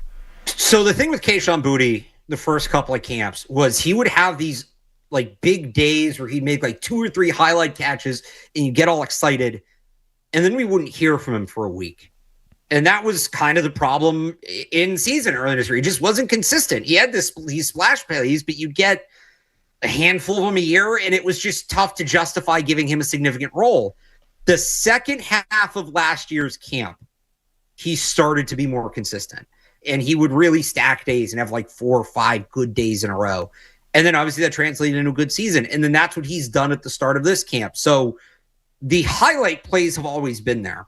It's the consistency. And the reality is, when you talk about the NFL, it's kind of a big picture thing to keep in mind when you follow camp or just the league as a whole. You don't get this far without having a certain level of natural ability. And some of these diving catches or throws on the run or whatever it is, right? Most guys in the NFL have the physical ability to do these things. What separates the not good players from the good players from the great players is, can you do it 1 in every 10 times, 3 in every 10 times, 7 in every 10 times, 9 in every 10 times, right? And that's Kayshon Boutte was an extreme example of that. Kayshon Boutte showed us he could make those plays, but they just weren't consistent enough. And now they have been. And that's what changes for him. That's what's made it different for him, is we knew he had the ability. He didn't have the consistency in that ability, and now he does. Real quick, let's go to Matthew in New Mexico before we let Alex Barth go and enjoy the rest of his night. Hey, Matthew. Hey, Alex. What's up, Matt? Real quick, Alex. I was thinking about this last year when Will got hurt, but when Bill Belichick, remember, used to make all the offensive linemen wear the knee braces. Do you think they should bring that back, or do you think Josh McDaniels, like that was a Josh McDaniels thing? All right, Dr. Barth. What do you have to say? I think they all still do. I know Campbell did in college. So, like, those don't prevent injuries 100%. They help, but they're not 100%. I think they do. He was wearing them at least some of the year last year. So, yeah, Barth, I got one for you before we let you go. Okay. I am a Jam Miller guy. Who is going to be RB3? Is it going to be Lan Larison? I feel like is leading in the clubhouse now. I feel like that's been the word out of camp. Does Jam Miller have a shot? And what do you expect out of the running back room this year? I know Travion Henderson had 800 yards last year, but it did feel like there was more there in the running game for them for them to be had. So, what is your early impression of the Patriots running game? So Lan Larison looks like the leader right now. Now, I mean, when we get into the preseason stuff, he's going to have to hold these guys off. And I will say Jam Miller is probably the next guy. He's been the 4th running back in the rotation. And also that 3rd running back, like, you're going to have to be able to contribute on special teams. They're not keeping a 3rd running back just to be a running back. Lan Larison was one of the 2 starting kick returners today, the first time we've seen kick returns. Jam Miller's with the second group. So he's kind of right behind Lan Larison. For the running back room as a whole, I still think Ramondre Stevenson is slept on, especially if he can continue to keep the fumbles at bay. He did have some issues early, we all remember. He did not fumble last year after week 5. So did improve in that regard. When he does that, I mean, he was their best offensive player the second half of last year. As Drake May kind of came back down to earth, their offense really started running through Ramondre Stevenson. So if he can continue that, that would be encouraging. I do think Travion Henderson is ultimately a boomer bust kind of spell back home run hitter. You don't want him to be a high volume player because there's just too many nothing runs, but you are going to give him the ball because he is always a threat to break one the length of the field. And I think that's a good pairing. It's the thunder and lightning, the flow like a butterfly, sting like a bee. There's been a ton of these running back duos throughout the history of football. They all have different names. I go to Reggie Bush and Lindell White. That was obviously a fun group. Like, can they be that kind of setup? Obviously, the speed guy here is the secondary guy, the spell guy. And then, whoever it is, Lan Larison, Jam Miller, Terrell Jennings, that 3rd guy is 5 or so touches a game. You're running out the clock late in the game. You're up 2 scores just so you're not taxing those other guys. And I think that's something Josh McDaniels does well. And it's important to remember, all the fantasy players want so badly for Travion Henderson to get 30 touches a game. It's not realistic, and he's not going to be good. And by the way, they ran Ramondre Stevenson into the ground. for 3 years. Remember how he would fall off late in the year. Josh McDaniels is so good at making sure his running backs stay fresh. And you're going to get more out of a guy, especially a guy like TreVeyon Henderson. He was really good as a freshman. They tried to make him the bell cow back at Ohio State. He had 2 years he was down. And then they go get Quinshon Judkins in the portal. He had like the same production on, I think, 50 less touches or whatever it was. You're going to get more out of TreVeyon Henderson getting 150 touches than 200, and you're going to get more out of Ramondre Stevenson having 200 touches than 250. Josh McDaniels is good about that. I know it pisses fantasy players off. Deal with it. Sorry. You're not the reason they play the games. Barth, great stuff as always. Thanks for nerding out with us for the last hour. Enjoy the rest of camp, and I'll see you later on this weekend, my friend. I will see you. Thank you. Sounds good. That is Alex Barth joining us on the Volkswagen Dealers Expert Hotline. Good stuff from him. 617-779-0985. Matt Gross is going to join the program at 9:20 to talk some Red Sox. We got in or out coming your way next. It's Matt McCarthy in for Joe Murray. We'll continue on the Sports Hub. What's it going to be, McFly? Are you in or out? WBZ-FM and HD Boston 98.5. The Sports Hub. Sports Hub headlines. All right, Red Sox and the Dodgers about an hour from now in Los Angeles. Rangers Suarez on the mound. Jarren Duran back in the starting lineup tonight. Batting eighth, playing left field after last night's incident in Sacramento. Meanwhile, Sean McAdams says that any odds of a deal that would send Marlin shortstop Otto Lopez to the Red Sox appear dead, as the Red Sox and the Marlins have had little contact over the last week. Patriots are back in the practice field today in pads as they get ready for preseason game number 1, not too far off. Christian Gonzalez was also practicing as he continues to participate with the contract situation looming. CBS Sports announcing today they've placed Tony Romo on leave following his arrest last week on suspicion of driving under the influence. And FIFA has now scrapped their plans to sell stakes in the World Cup to private equity after widespread backlash across the sport, including a potential boycott and threatened boycott by European nations ahead of the 2030 World Cup. Headlines are brought to you by Safety Insurance, providing comprehensive coverage for your auto, home, and business. Ask your independent agent about safety. I'm Matt McCarthy in Boston's Home for Sports, 98.5 The Sports Hub. Your next update in 30 minutes. Listen to it, laugh at it, get mad at it, agree with it, argue about it. It is Boston Sports. Boston Sports. And it is all we do. 98.5 The Sports Hub. Are you in or out? Gotta know without a doubt. I'm the one you need for a dirty deed. I'm the best. Success is guaranteed. Wouldn't be a Joe show if we didn't do in or out. It's a Friday night. We've done 2 straight hours of sports. What is this? We can't do that. That's unacceptable.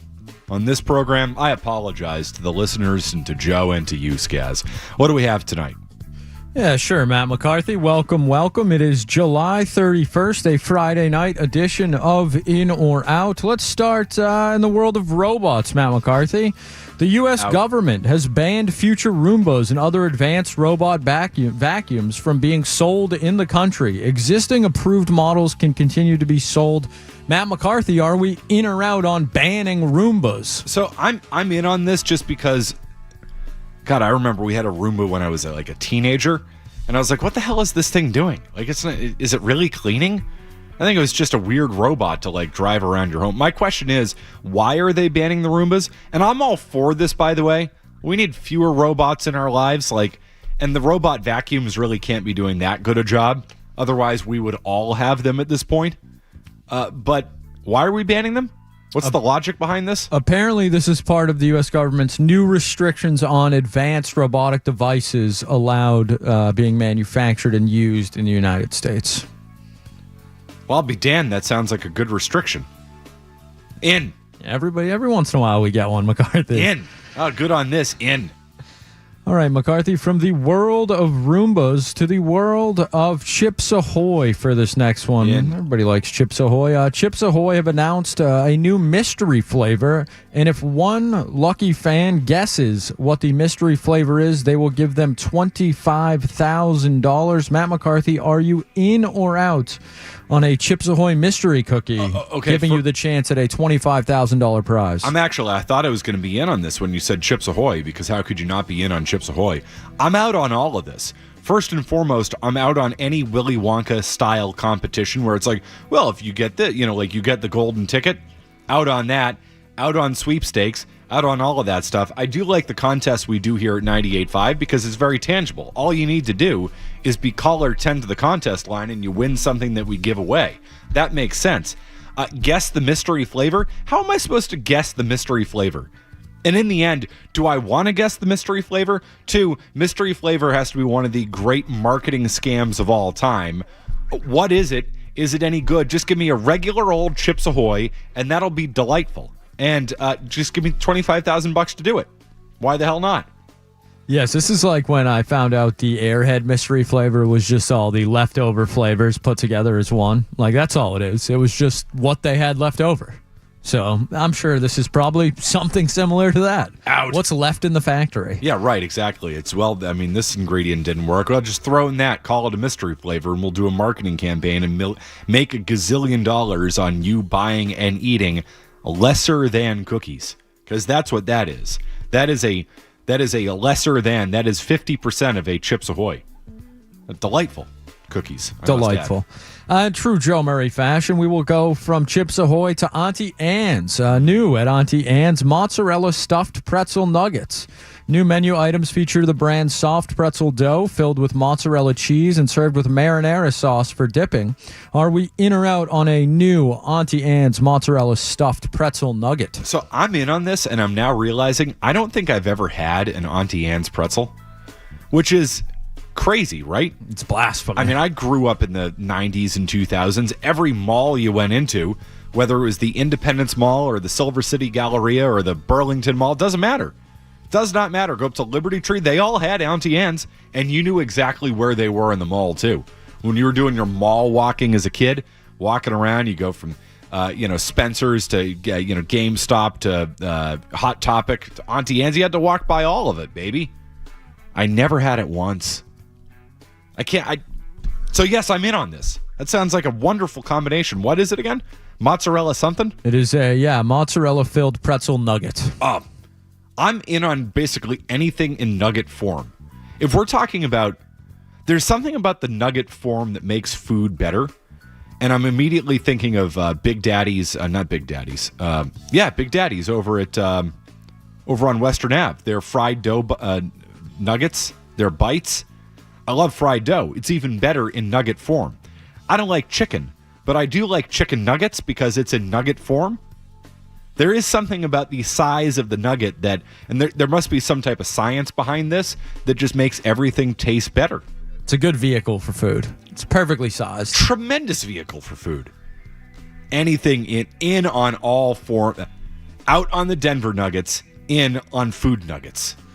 Well, Matt McCarthy, since you're in, we have to do a little baseball on in or out. Sure. Maybe something we'll dive deeper into later in the show. But Bob Costas has given us his 20 greatest baseball teams of all time. Ooh, I'd be interested in looking at this. He lists the 2018 Boston Red Sox as the 9th greatest baseball team of all time. Matt McCarthy, are you in or out on the 2018 Sox being the 9th greatest baseball team of all time? I think I have to be out on that because my gut immediately said that feels high. But, dude, they were a wagon. They were an absolute wagon. I mean, 108 wins and win the World Series. He put in his little blurb, won 108 games, went 11-3, defeating 100-win teams in the Yankees, Astros, and Dodgers in the postseason. They beat 3 100-win teams. That's a good little notch in your belt right there. They were undeniably a complete and total wagon. So it's funny that they don't feel like the best Red Sox team of my lifetime. You know what I mean? Just because they didn't have Manny and Ortiz, but they were an absolute wagon. Right. I think in some ways, and I want to think this out a little bit more, Skaz. I feel like it's because they never accomplished anything ever again. You know, like the 1998 Yankees, who I think won 114 games. I mean, they won in 96, 98, 99, and 2000, were in the World Series in 01 and 03. Number one team on the list. That 98 Yankees team is the best team of my lifetime, and that's what I would say. So he put them ahead of the 27 Yankees, who are widely considered to be the greatest team ever. He does pre-integration. He has the 27 Yankees as his first team. Honestly, probably smart to break it down that way. Can you give me some of the other names on the list, from the modern era? So in the modern era, I would say this is the 2025 Dodgers. He has as the 7th greatest team of all time. I would say that this Dodgers team, because they've now done it multiple times, they went back to back. I would put them ahead of that 18 Red Sox team. This Red Sox fans are not going to like this one. He has the 86 Mets as the 10th greatest team of all time. Yeah, I would say the 18 Red Sox were better than the 86 Mets. The 93 Blue Jays are 11. How many games did the 93 Blue Jays win? But again, they also went back-to-back. Back-to-back world champs. Back-to-back, yeah. So, I would put that Mets team was also, a one-off. I mean, they never won the World Series again. Now they were, 85, 86. I think they were pretty good in 87, too. I'd have to look at that. The Red Sox were, again, essentially a one-off. That's an interesting list right there. The team between the 25 Dodgers and the 18 Red Sox at number 8 is the 95 Braves.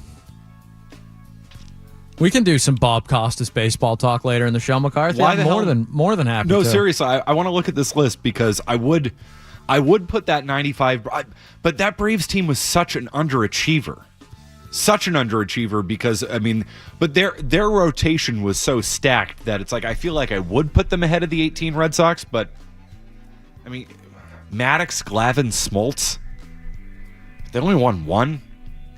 Real quick, can you give me the list ahead of it? So you've got the Braves. Who else is on that list?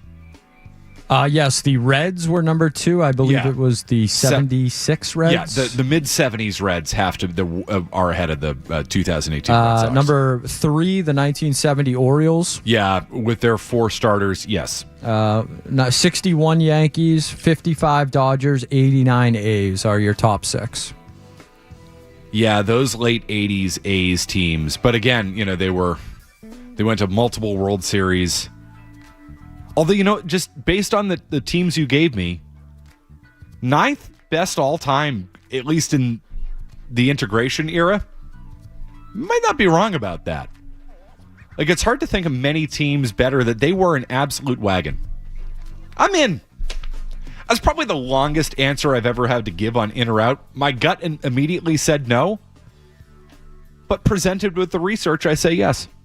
Good stuff. Real quick, we have anything else?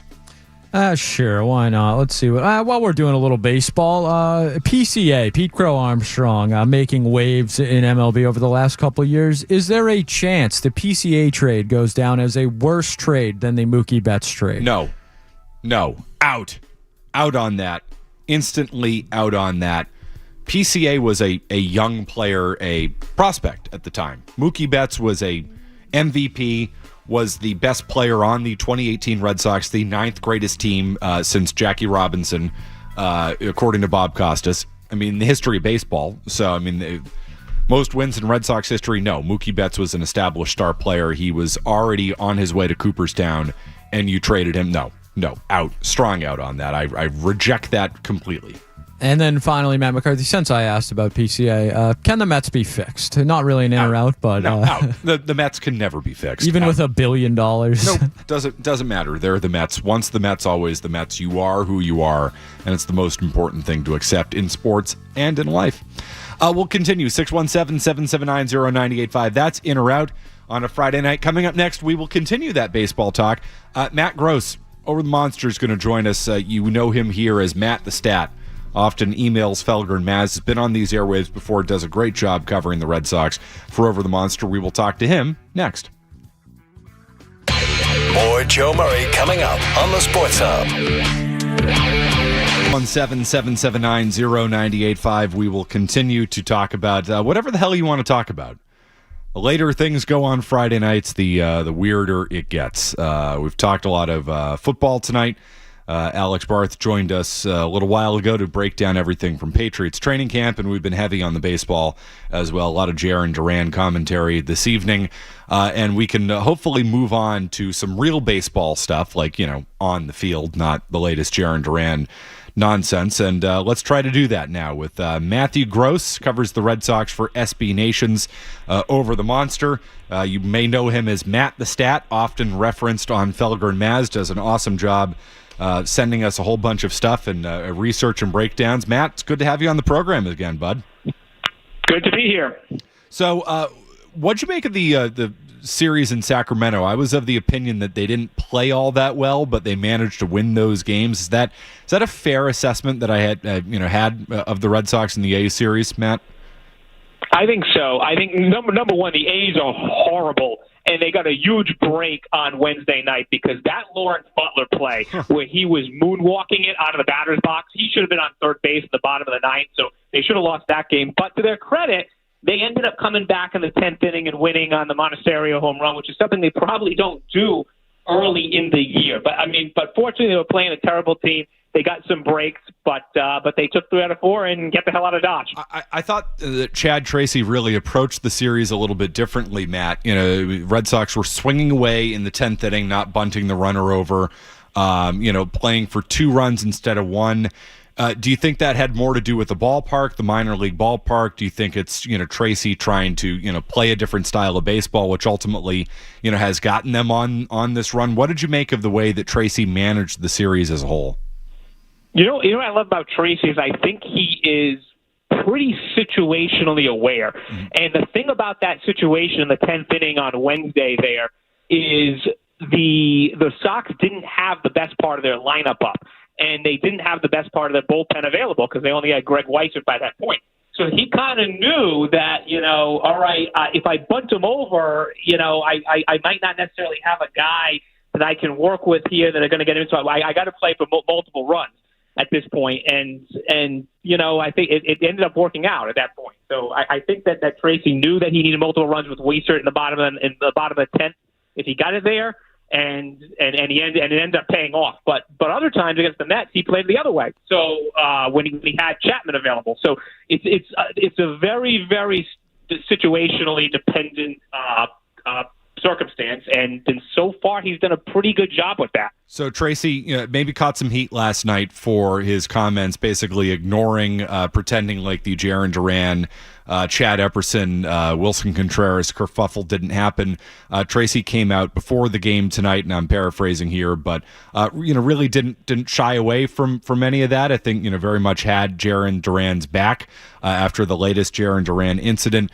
I guess my question to you would be, Matt, and we'll play that audio a little bit later on in the program. We just spoke a few minutes ago in Los Angeles ahead of the game tonight against the Dodgers. My question to you would be, Matt, do the Red Sox, should they be sticking by Jaron Duran, the baseball player? Should they be counting on anything more from Jaron Duran this year, or do they need to look for a new option in left field at this point? I would be looking for a new option in left field. It's a really complicated spot from a baseball standpoint because I think what you see is what you're going to get from a baseball standpoint from Duran this year. What I don't know is what Roman Anthony's status is, so it's it really depends on that. If you think Roman Anthony's going to come back, you get a new left fielder right now. If you don't think he's going to come back, you get a stopgap. Let me reverse it. If you think he's going to come back, you get a stopgap right now. If you don't think he's going to come back, you got to get a new left fielder because I think what you got in Jaron Duran in 2026 on the baseball field is what you're going to get going forward. He's a sub-200 hitter, sub-600 OPS guy, and he's just too much in his own head right now. So Julian McWilliams reported a short time ago, earlier today, that the Red Sox are willing to move Duran before the deadline. He said multiple sources told CBS Sports, which is where McWilliams works. Do you think Duran is playing his final weekend in a Red Sox uniform right now? If I was the GM, he would be. It's just how much longer are we going to let this go on? And there's also not a spot for him long term, really. He's kind of being squeezed out. I don't know if he has any value left on the trading deadline. Maybe he can be, as a salary piece in a larger deal. Maybe you can plug him in there. But if it's me, he's got to go. And on top of that, I don't know what the feeling is inside that clubhouse. That's the other piece to it, too. You get away. So, what are the biggest needs at the deadline? We're talking with Matt Gross from Over the Monster, joining us on the Volkswagen Dealers Expert Hotline. What would be your approach at the deadline, Matt? What is their biggest need right now? So their biggest need is another bat. So whether or not that comes from catcher, the middle infield, or left field, take your pick. That's going to, again, be based on how healthy you think certain guys are going to be, specifically Meade and Anthony down the stretch. And then they're going to need another pitcher because Connolly Early's gone. Mm-hmm. Garrett Crochet's been on the IL the whole year, essentially. And both Peyton Tolley and Jake Bennett are going to blow by their career high in innings. So what you're really going to need is probably another starter at this point so you can move either Tolley or Bennett to the bullpen, or you're going to have to go and get a couple of relievers and then keep Bennett and Tolley in the rotation, but keep them for shorter stints. So a bat and an arm is what you need, but exactly where, that's going to depend on certain guys coming back or not. Yeah, so I guess my question to you would be this. Did they screw up by trading Connolly early if you say they need another arm? And you're right. I mean, Tolley and Bennett, are blowing past their previous innings high. And, you can never have enough arms. But it would be strange, Matt, if they trade Connolly early and then go out, on Monday and then give up more assets to get another starting pitcher. That would seem to be, I don't know, a little bit counterintuitive to take a guy off of your Major League roster. Obviously, he was hurt, but off of your Major League roster and then add to the Major League roster.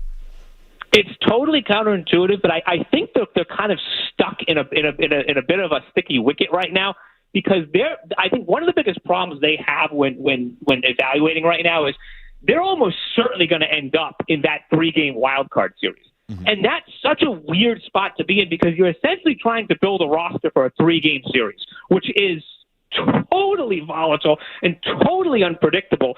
And, whether you do that versus, piggybacking starters, whether you do that by trying to pile some power into the lineup, there's really no great way to go about that. And on top of that, they're flying blind, or at least the fan base is flying blind on whether or not Roman Anthony, Curtis Meade now, and Garrett Crochet are going to be a part of that. But it's not like this long, fleshed-out 7-game series that you get later in the playoff that you're trying to get through where the roster depth matters. It's all about this top-heavy point. So I would actually say they did not make a mistake trading Connolly early because he probably wasn't going to be involved in that best-of-3 series. We're talking with Matt Gross from Over the Monster. Tell you what, Matt, I'll give you a name, and you let me know whether you like him at the deadline or not. Hunter Goodman. I love the bat. I don't love dealing with the Rockies. I think that they are just a weird case to deal with, and you may not be able to swing them. But I do love that bat. What are your concerns about, trading for somebody who has spent his career at Coors Field? Now, this year, his stats are better on the road than they've been at home. In his career, he's been a better hitter at Coors than he's been on the road. I know you said you love Goodman. Do you have any concerns there with that? Yes. So normally the concerns there with a guy is that they won't be able to adjust to breaking pitches. Yep. But that, like you said, as you already mentioned, oddly enough, he's been better on the road this year, and he's been able to hit for power really on a lot of different pitches this year. So that's a really encouraging sign. But the thing you always worry about in Coors Field, number one, is can they hit the breaking pitches when they actually have to see them what they really are at sea level 162 times a year, and number two is durability. Because these guys, particularly, you talk about catchers durability is a problem to begin with. You play all your games or half your games at Coors Field, your career will tend to get shortened. There's very, very, very few Rockies who end up playing well deep into their 30s. We obviously know Trevor Story firsthand. Helton broke down with the back issues. Troy Tulowitzki was on a Hall of Fame path. That broke apart. So the durability long-term would be a concern there. Interesting. I haven't thought about that. Not to mention, too, he's a catcher on top of it. How about Zach Neto? I don't love Neto. I think that he's a bit overrated. I think he's too all or nothing. His defense concerns. The metrics don't hate him that much, but I don't love his defense there. I think the Angels are another one of those teams like the Rockies who are bad every year and don't fall into that general buy or sell mode. I would not be in a Neto. For me, the price is going to be too high on that one. Too many strikeouts too. He reminds me a little bit of Trevor Story in that regard. I'll throw this name on there, but Sean McAdam did report tonight that he thinks conversations between the Red Sox and the Marlins are dead. Otto Lopez, who the Red Sox have been tied to in recent days. So I like the player. My issue is I think you'd be buying him at the absolute highest peak right now. He's had a lot of batting average on balls in play luck this year. He's a great. I think he's a really solid piece to a potential championship team. But could you possibly pick a moment in time where you'd have to pay a higher price for him than right now? That would be my concern there. How about Franklin Arias? If we're talking about just names, Red Sox names, are you willing to move on from him in a deal? Yes, if it's the correct deal. But I'd be careful about this again because of that. You're building for a 3-game series in the wild card series. The Red Sox, as much as they've improved their playoff their playoff odds, they haven't really improved their division odds that much. And it's a really dangerous game if you believe in a guy to bank the whole thing on a best of 3. It's fascinating from one standpoint. But it's also you can really screw yourself at some point. So I would be willing to move on from Arias to answer your question, but it better be the right deal. What do you make of the reporting? The Red Sox have been tied to the shortstop market pretty much all week. What's your sense with that news in connection with Marcelo Meyer, what it means for Trevor Story, what it means arguably for Franklin Arias? That has to be the most telling piece of news that we've consistently gotten all week. I think it's the most fascinating report that's come out. Agreed. Because if you look at them on paper, the 40-man roster, you'd think they're more set in the middle infield than anywhere else. You said they got Story, they got Meyer, they got Monasterio, they've got Cheng, they got Romy Gonzalez, second base. They got all these middle infielders. And if they're seriously looking at a shortstop long term, they're pretty much telling you they don't feel comfortable with any of them in a short playoff series. And that is a major, major change from early in the year when they had Trevor Story, who they really gave a ton of rope to, and they had Marcelo Meyer as hopefully this guy for the future, and they, as you point out, they had Franklin Arias maybe coming up. And none of them, they might not feel comfortable with any of them. I think that might be the most interesting tidbit that's going to go down the next 72 hours if they actually act on that uncertainty. I couldn't agree more. I mean, if they're tied into shortstops, that just says everything you need to know about Meyer and Story and what they want to do there, and potentially with Arias too. Although I wonder how much that means about Arias, or if that's just simply, well, Arias is our best remaining trade chip because they're not going to move away from Tolley or Bennett at this point because it's going to hurt 2026 too much. I mean, obviously, unless Bobby Witt becomes available, then I'm sure anybody in the organization could be traded. But I think the shortstop market and reports is just fascinating for the Red Sox. There was one other name that was mentioned earlier today by Julian McWilliams. George Springer apparently would be interested or willing to waive his limited no-trade clause to come to Boston. What do you make of the George Springer reporting? Now, see, this is where I am all in right here. Too. This is a guy, every time he shows up at Fenway Park, he turns into Manny Ramirez. We know he's got playoff experience. I feel like he's a guy who desperately wants to win another championship. He got big hit after big hit in that Toronto run to the World Series, to Game 7, I should say, before they lost. And you remember he had the huge home run that won the LCS. He is going to play through pain, and he also kind of solves your Roman Anthony question mark problem, because you can stick him in left field at Fenway for a couple of weeks if you need to, and then you can have him DH. If Meade comes back, you can have him pinch hit. He will give you a real postseason at bat if you give it to him. That is exactly where I want to go. I am all over that, and also he's not going to cost that much. But get George Springer in Boston if I'm the GM. Yeah, Matt, I couldn't agree more. I mean, I guess my one concern would be, can you put him in the outfield even for a few weeks, and what are you going to get from Springer after that? I mean, the thing that held Springer back last year was the fact that he kept getting hurt, and he played through it. And that guy's an absolute grinder, and he's a huge, big game player. And I mean, I'd have to look at his stats at Fenway. I feel like he hits well at Fenway. He's a right-handed hitter. He has pop. Could you could you legitimately put him in the outfield for a few weeks? I mean, I guess you could maybe figure it out. You put Yoshida out there, whatever it may be, but like, could you do that would you be comfortable doing that for a month until Roman Anthony comes back? For a month, yes, and also because, like I said, you're going to mix and match Yoshida, maybe Jahmai Jones, which becomes a little bit repetitive there if you got the right-handed Springer there. But they got a lot of home games coming up here, so that helps. So because obviously I feel more comfortable putting him at Fenway than other left fields, so you can kind of get away with it here for 3 or 4 weeks. And again, even if you lose 3 or 4 games, you shouldn't at the end of August. They're probably going to end up in that wild card series no matter what. If you look at the odds right now, they have about Baseball Reference gives them most generous, about an 85% chance to make the postseason, only about a 5% chance to win the division. Baseball Reference thinks there's an 80% chance you're playing on Tuesday, September 29th, regardless of what you do. So I'm more interested in the guy who can take better at bats on that date than I am about if he's going to cost you a game on August 25th. He is Matthew Gross. Check him out on Twitter at MattGross87. Covers the Red Sox for Over the Monster. Contributes often to Felger and Maz. You know him as Matt the Stat. Always has good research and good information on the Red Sox. Matt, appreciate you coming on. Always good to get your insight. You are a true baseball nerd, and I say that as an absolute compliment. Always love hearing your stuff, my friend. Appreciate it, Matt. Feelings mutual, and looking forward to the game tonight. All right, sounds good. That's Matt Gross joining us on the Volkswagen Dealers Expert Hotline. 617-779-0985. Count me in on George Springer, too. That's for sure. Tell you what, before we do a Murray's Musing, let's sneak in Chris and Pembroke before we go to the break. Hey, Chris. Hey, what's going on, Matt? How you doing? Hey, what's up? Listen, first of all, I want to say I love when you go out the deep end, you have your rants. It was either 2 or 3 years ago. You were moaning and groaning about the Red Sox, and you were like, get out of my face. I don't even want to look at you anymore.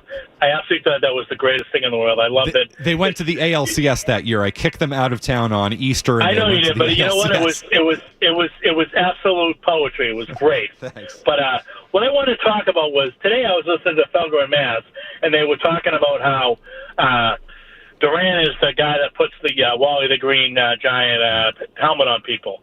And they said, oh, well, he put it on Abreu, and then when Contreras came, he didn't do it. It wasn't even him. It was Navarez that did it. And then Navarez put it on Abreu. So I don't even know what the hell, on Contreras. So I don't even know what the hell Felger and Maz are even looking at. I'm not here to answer for Felger and Maz. I have no idea. I'm not sure. There's one thing I never want to ever have to do again. It is answer for anything that is said on these airwaves, period. I don't know. Talk to them. I didn't hear it earlier today, and I did miss that part last night. But the Durant thing is a problem for this team. That's for sure.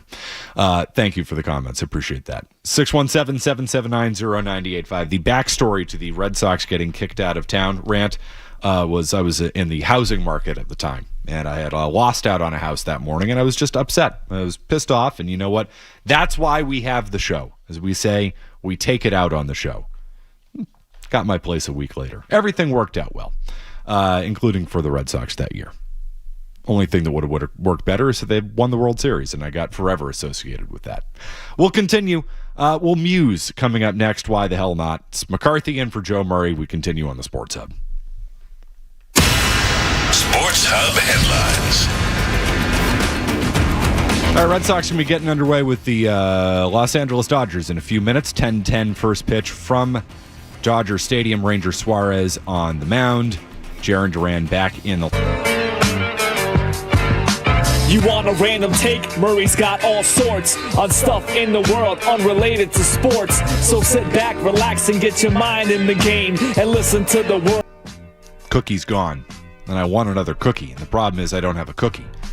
But here's the issue with that. Besides, it's obviously a human tragedy. It's very Joe Murray of you. That you didn't react disappoints me, because that means you have never been to the bakery section at Shaw's and gotten their bags of cookies. I mean, I probably have at a point in my life, but apparently it did not resonate with me as much as it should have. Obviously, it did not, and this is a character flaw for you. Really, one of many. Yeah, no, I now really doubt who you are as a human being. I thought I liked you. I don't anymore. Get in line, McCarthy. I'm gonna say, Skaz, you actually have never had the Shaw's cookies, because the Shaw's cookies are the best cookies out there, period, end of story. We were talking about Chips Ahoy. No, my friend. The Shaw's Bakery cookies are, I believe the kids would call it an S-tier cookie. Tremendous. Out of this world. I don't know what they put in them, but it's better than any cookie out there. Now, I'm a Wegmans guy. That's where I do my shopping. I love Wegmans. People ask me, like, hey, nobody asked me this. But if I had a dream endorsement, it would be Wegmans, because I believe so much in the supermarket experience there. I love it. It's great. Their cookies don't have anything on Shaw's. Their cookies are good, but not Shaw's. There's something about it, man. Like, you can watch, and I think the bakery section at the supermarket is typically underrated. Like, I feel like most supermarket chains, all of them, have like a quality bakery section. Like, you want to get a cake, you can walk in there, you can get yourself a solid, good cake. Maybe they'll even let you write on it, happy birthday blank. Believe it or not, you ask, they'll let you do it. Sometimes. I've had that experience years ago. I got to write it out, happy birthday. It looked ugly as sin. The bakery people at these supermarkets are artists. I mean, they are Van Gogh. Picasso, Monet, Rembrandt with the icing. McCarthy, you've struck a chord. My group chat chiming in. McCarthy is right. He's preaching about the Shaw's cookies. Whoever your friend is, be friends. Shout out Brian. Brian, be friends with him. He knows what's up. Those cookies are so damn good, man. I don't know what it is.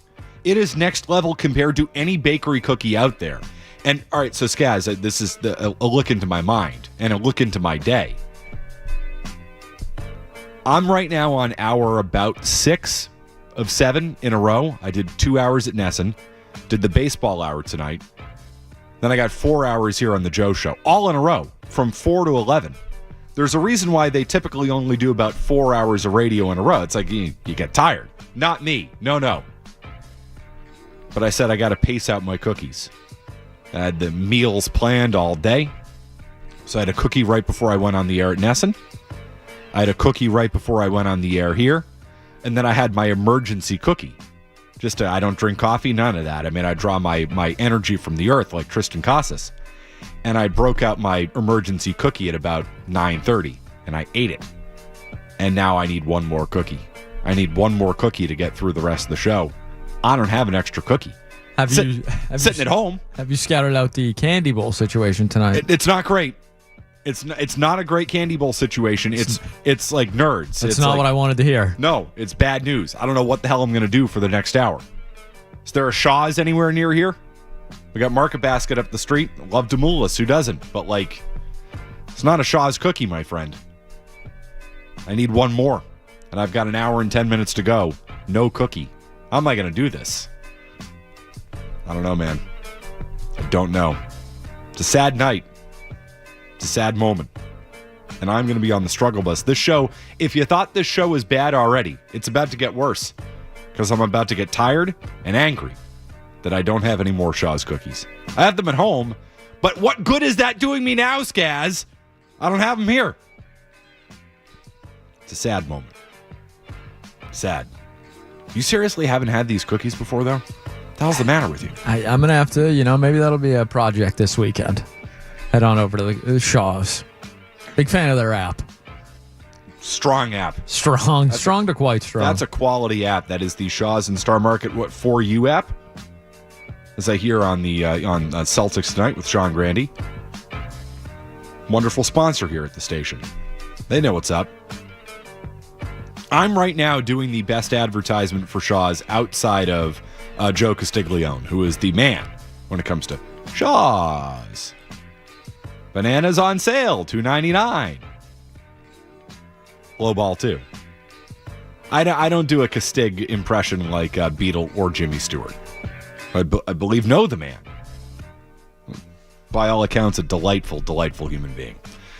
Skaz, you got anything for us tonight before I find some birthdays? Why not, McCarthy? I don't know if this isn't really a personal musing, but something did take place in our I don't know what you want to call Connecticut, but a state that is, somewhat close to us that we have to put up with. Yeah. It's not New England. But McCarthy, this headline from earlier today, you can't unsee it. Bigfoot sighted in Connecticut this summer. This from Channel 8 in Connecticut. July 5th sighting, classified as a Class A, was published by the Bigfoot Field Research Organization. According to the report, it was a close-range road crossing seen by someone driving at 1:45 a.m., not far from the intersection of Wiley School Road and Forge Hill Road. In what town and where in Connecticut? This is in Voluntown, Connecticut. Voluntown. Apparently. That's down by the casinos. A first-hand witness said the area was super dark and in the middle of the woods. They had driven about 200 yards from a friend's nearby cabin when they slammed on their brakes to avoid a collision with something that had jumped into the road. The thing was described as a bipedal, 8 to 8.5 foot tall creature that had coarse, matted, and greasy-looking brown hair covered every part of its body except less on its face. Matt McCarthy, how do you feel about Bigfoots in Connecticut? I don't feel like now this is a rural part of Connecticut. I will grant you that. I was like Voluntown, because of course I've driven through Voluntown. Well, Connecticut is a drive-through state. That's what it's for. It very much is in the general area of going to Foxwoods. Foxwoods is now that is a rural part of Connecticut. So you might say, well, this makes sense for Bigfoot to be there. I think if Bigfoot were going to be in Connecticut, it would be in the northwest corner of Connecticut, which is a little bit more mountainous compared to Voluntown, which I wouldn't say is necessarily rolling hills, but like it's a little bit more flat down there. When asked for comment, the Bigfoot experts guessed the Sasquatch was attracted to Beach Pond that evening because of 4th of July fireworks. Okay, but Voluntown isn't close enough to the ocean to not. I'm out on this. This didn't happen. You know what that is? That is some drunk, disheveled person stumbling away from Foxwoods. That's what that is. Somebody had a rough night. In on that. Rough night. I'm out on Connecticut, just in general. Although that part of Connecticut I don't mind. Like southeastern Connecticut. There's some little charming little areas down there in the general Mystic area. Some okay golf. Solid golf. Other than that, some wineries. You can go on the Connecticut Wine Trail tour or whatever you want to do. But other than that, I'm out on Connecticut. Anything west of the Connecticut River you can have. That's not New England. That's New York. And I don't care what anybody says about that. Just draw the line. I think anything west should just be annexed by New York. They can have it, for all I care. And sure, we'll keep Mystic, we'll keep Stonington, we'll keep that whole area, we'll keep the casinos, we'll keep Bigfoot and Voluntown. But other than that, you can have it. Western Connecticut, good. Out on that. Again, Northwest Connecticut, you ever been there? There's no reason to go. I have been there. And if there's Bigfoot somewhere, it's up there, but who needs it? I don't need it. And you know what? I don't need Bigfoot either. We can keep Bigfoot out of New England. Bigfoot can go somewhere else. Today's birthdays. Zach Brown, he's coming back to birthdays have gotten like way worse and way harder to find. Let's see if I got Hank Bauer. Familiar with him? No. American baseball infielder, 8-time World Series champ. Okay. 1920s. Okay, but he was like a big player back then. Let's see. No. I feel like every single one of these Wesley Snipes. Okay, there 64. you go. Is he still in prison? That I don't know. Tax evasion? Pay your taxes. Can I just say that? Like it's not that hard. I heard an ad today, and we play like Optima tax relief ads and all that. The guy's like, I didn't pay my taxes for the last 8 years. They came and helped me. Like, hey, maybe this is just a thought. You want to avoid some trouble, maybe pay your taxes. I think it's good advice. It's solid advice. Solid advice. In the words of the great Joe Murray, I don't fear my bookie, but I do fear the IRS. Classic. I mean, as we all should. Yes, you should. Pay your taxes. Matt McCarthy, it is Harry Potter's birthday today. Daniel Radcliffe? Daniel Radcliffe? No, apparently Harry Potter. Well, you're right, because he's born as the month of July dies, as it says in the... I read the books. It was a big deal back in the day. Very big deal. Is It is that- Harry Potter's birthday, July 31st. It's also the 22-year anniversary of the Nomar trade. It is Gabe the Babe's birthday today, Gabe Kapler. Happy birthday. How does his managerial career go? Not great. I feel like he ended up hated wherever he went. I don't think it went well for him. No. I have local guy BJ Novak, his birthday today. Okay. He's from here? I believe so. That could be. I mean, don't say he's from Connecticut because that's No, I think he's I think him and John Krasinski went to the same high school or something like that. He went to Newton South. He's from Local guy. All right. Yeah, he is a local guy. All right. That's it. That's all I got. What's the deal with like all of our people? Like at this point, like I don't know, like Rachel Dratch, she's from Lexington. It's funny. I feel like very funny, but I feel like all of our famous people just generally ended up somewhere between about like Lexington and Newton, just in that general area of 128. Yeah, it's the Carver Rainham area. No, nothing. Not producing. We got to pick up the slack down there, McCarthy. Listen, Skaz, you grew up with those people. I grew up with those people. I'm going to tell you, there's a reason why none of them went famous. That's for sure. We'll continue. It's McCarthy in for Joe Murray here on the Sports Hub. You're listening to Joe Murray on 98.5. Meanwhile, Sean McAdam reporting that any odds of a deal that would send Marlins shortstop Otto Lopez to the Red Sox appear to be dead. That's because the Red Sox and the Marlins have had very little contact over the last few weeks. FIFA has now scrapped their proposal to sell stakes of the World Cup to private equity. That's after European nations, among others, threatened to boycott the upcoming World Cup. Patriots were back in the practice field. It was a padded practice day for the Pats. Christian Gonzalez was back out there. More coverage at 985thesportshub.com. Deebo Samuel has signed with the 49ers in a deal worth up to $7 million. Headlines are brought to you by Safety Insurance, providing comprehensive coverage for your auto, home, and business. Ask your independent agent about safety. I'm Matt McCarthy. I'm Boston's Home for Sports, 98.5 The Sports Hub. Your next update at 10:30. Diving effort. He's got a breakaway. To the backhand. Throws it in front. Coming to the slot. The Sports Hub. The latest story involving FIFA corruption, if you can believe it. Shocker. Everything going on with Tony Romo. Want to get to that. But how about Neil in Chicago, who's been waiting patiently? And anything you want on the phone lines at 617-779-0985. Hi, Neil. What's up, boys? How you doing? Not too bad. How you doing? Good. Got to say, thanks for sticking around. No, it's been a rough day for you. It's also Fat Boy Slim's birthday. Well, that's exciting. Why has it been a rough day for me? You work 6 hours, you said. You're right. But you know what? It's better than working in the coal mines, Neil. But, yeah. Yeah, you're right. The reason for my call today is, I don't know if you saw this, but Harrison Bader, who is a player for the San Francisco Giants, was traveling through the city of San Francisco drunk on a scooter and hit a fire truck, and then the fire truck ran over his foot that he has been on the injured list for. Yeah. So I guess my question is would you rather have Jaron Duran with his antics or rather have Harrison Bader running around the city, getting hit by fire trucks, getting his foot run over? Well, I would say, Neil, that the difference between Harrison Bader and Jaron Duran is that Harrison Bader can no longer hurt the team, and Jaron Duran is back in the lineup, ready to hurt the team with his 195 batting average tonight. So, yeah, I mean, sometimes we're talking about addition by subtraction. In this case, Jaron Duran would be addition by subtraction, at least if you ask me, with the Red Sox. The Bader story is great. It's one of the better injury stories I've heard in some time. Now, normally you would say that story is so ridiculous that I don't believe it. But there were witnesses to this incident, which in some ways makes it not as good a sports story, because sometimes the great injuries of all time, it's like, do you really believe that John Smoltz injured himself by ironing his shirt while he was wearing it, kind of thing? McCarthy, can I add something to the Harrison Bader story? Please. This is from the Gainesville Sun, February 4th, 2014.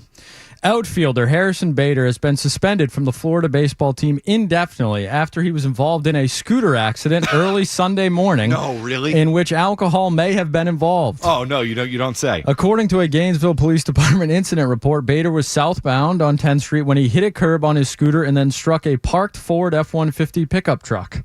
Bader was found on the ground next to his scooter, smelling of with a strong odor of alcohol. He was taken to the hospital with non-life-threatening injuries. He was suspended by the University of Florida for all team activities. Now, Skaz, I'm not here to question the intelligence of a man. We would never do that on these. Get off the effing scooter. If you're drinking, really, just one or the other. One or the other, man. You want to ride your scooter, that's fine. Maybe just don't be drunk. Have we heard of many scooter-related incidents with Harrison Bader while he's been sober?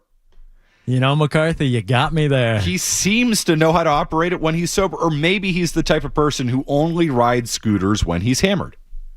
Those sneaky pickup trucks and fire trucks, they really come out of nowhere, especially when they're parked. How blasted do you have to be to hit a fire truck with a scooter?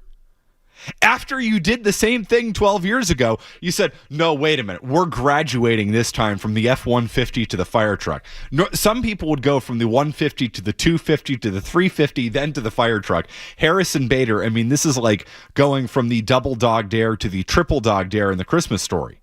That's what that is. You can't be the guy, never mind one time, who smokes a parked vehicle with a scooter.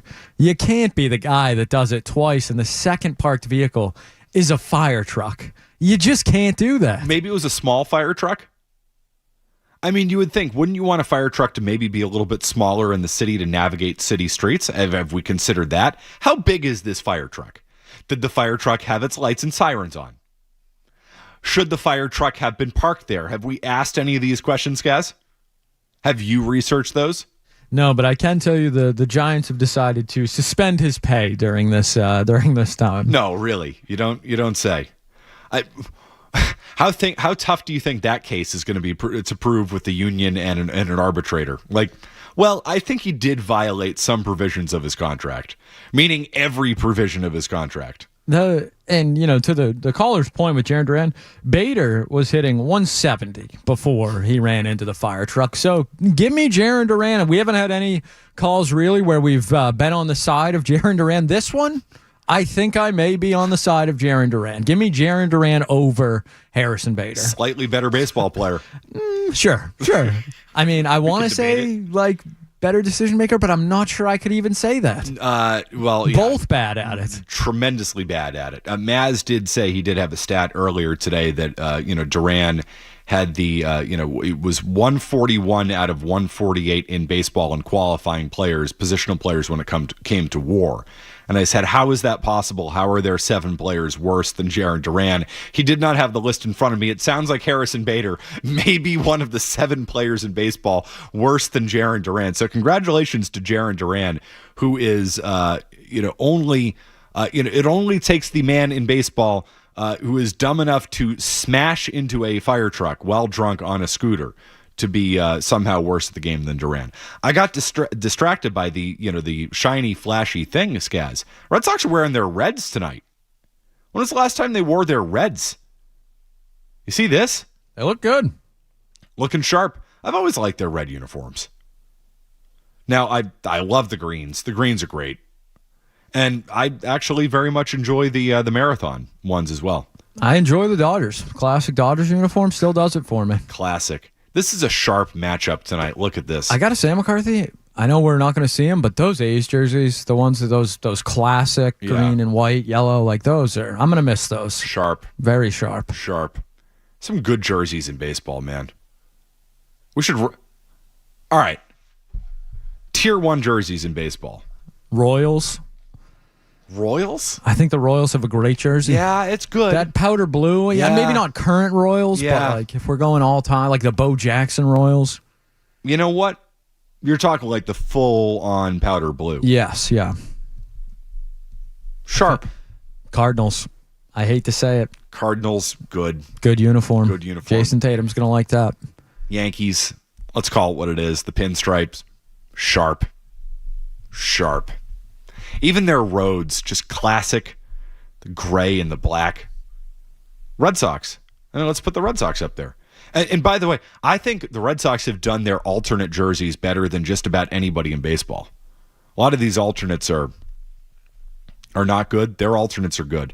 Dodger blue, how can you not say that's sharp? Put the Red Sox, Yankees, Dodgers on the list. Phillies have had some ones. But that like old school Phillies hat, like that like, well, not the maroon, like the blue and red, that one's a good one. Some good uniforms in the sport. Strong to quite strong. 617-779-0985. There is something, though, about the aesthetic of, and I don't like Dodger Stadium. I've been there. I think it's a dump. But there is something about the aesthetic of Dodger Stadium, that Dodger blue, sunset over the mountains. Like, it works, man. It works. It's too bad the Red Sox have basically, furnished half of their roster, sent Mookie Betts out there. Feels like that isn't as big of a story now as it once was. I mean, just because they've played Betts so many times. Rafael Devers is coming back here about 2 weeks. He could be back in a different uniform, too. You got that right. From the Giants, I want the hell out of that. That's for sure. All right, 617-779-0985. Do want to get to the Tony Romo experience. I want to talk about driving drunk. Not great. Not great. Do that next. We'll continue. It's Matt McCarthy in for Joe Murray. More Joe Murray coming up on the Sports Hub.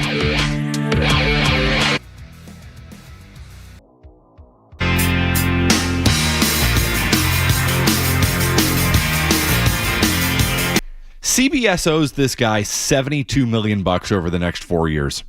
So the news today, CBS has placed Tony Romo on leave, pending or in the wake of his under the influence arrest, suspicion of driving under the influence, and CBS today responded by placing him on leave, which is good news for football fans everywhere, if you ask me, because Romo may be one of the great examples of somebody who, I don't know, had a great first year and was never the same ever again. Because he was good his first time around. I was shocked by that, because I never liked the idea of hiring somebody inexperienced and putting them in the number one spot on the number one broadcast, in the number one booth for an NFL game, and I couldn't have been more wrong about it. 2018, he put on a masterclass in that 2018 AFC Championship game.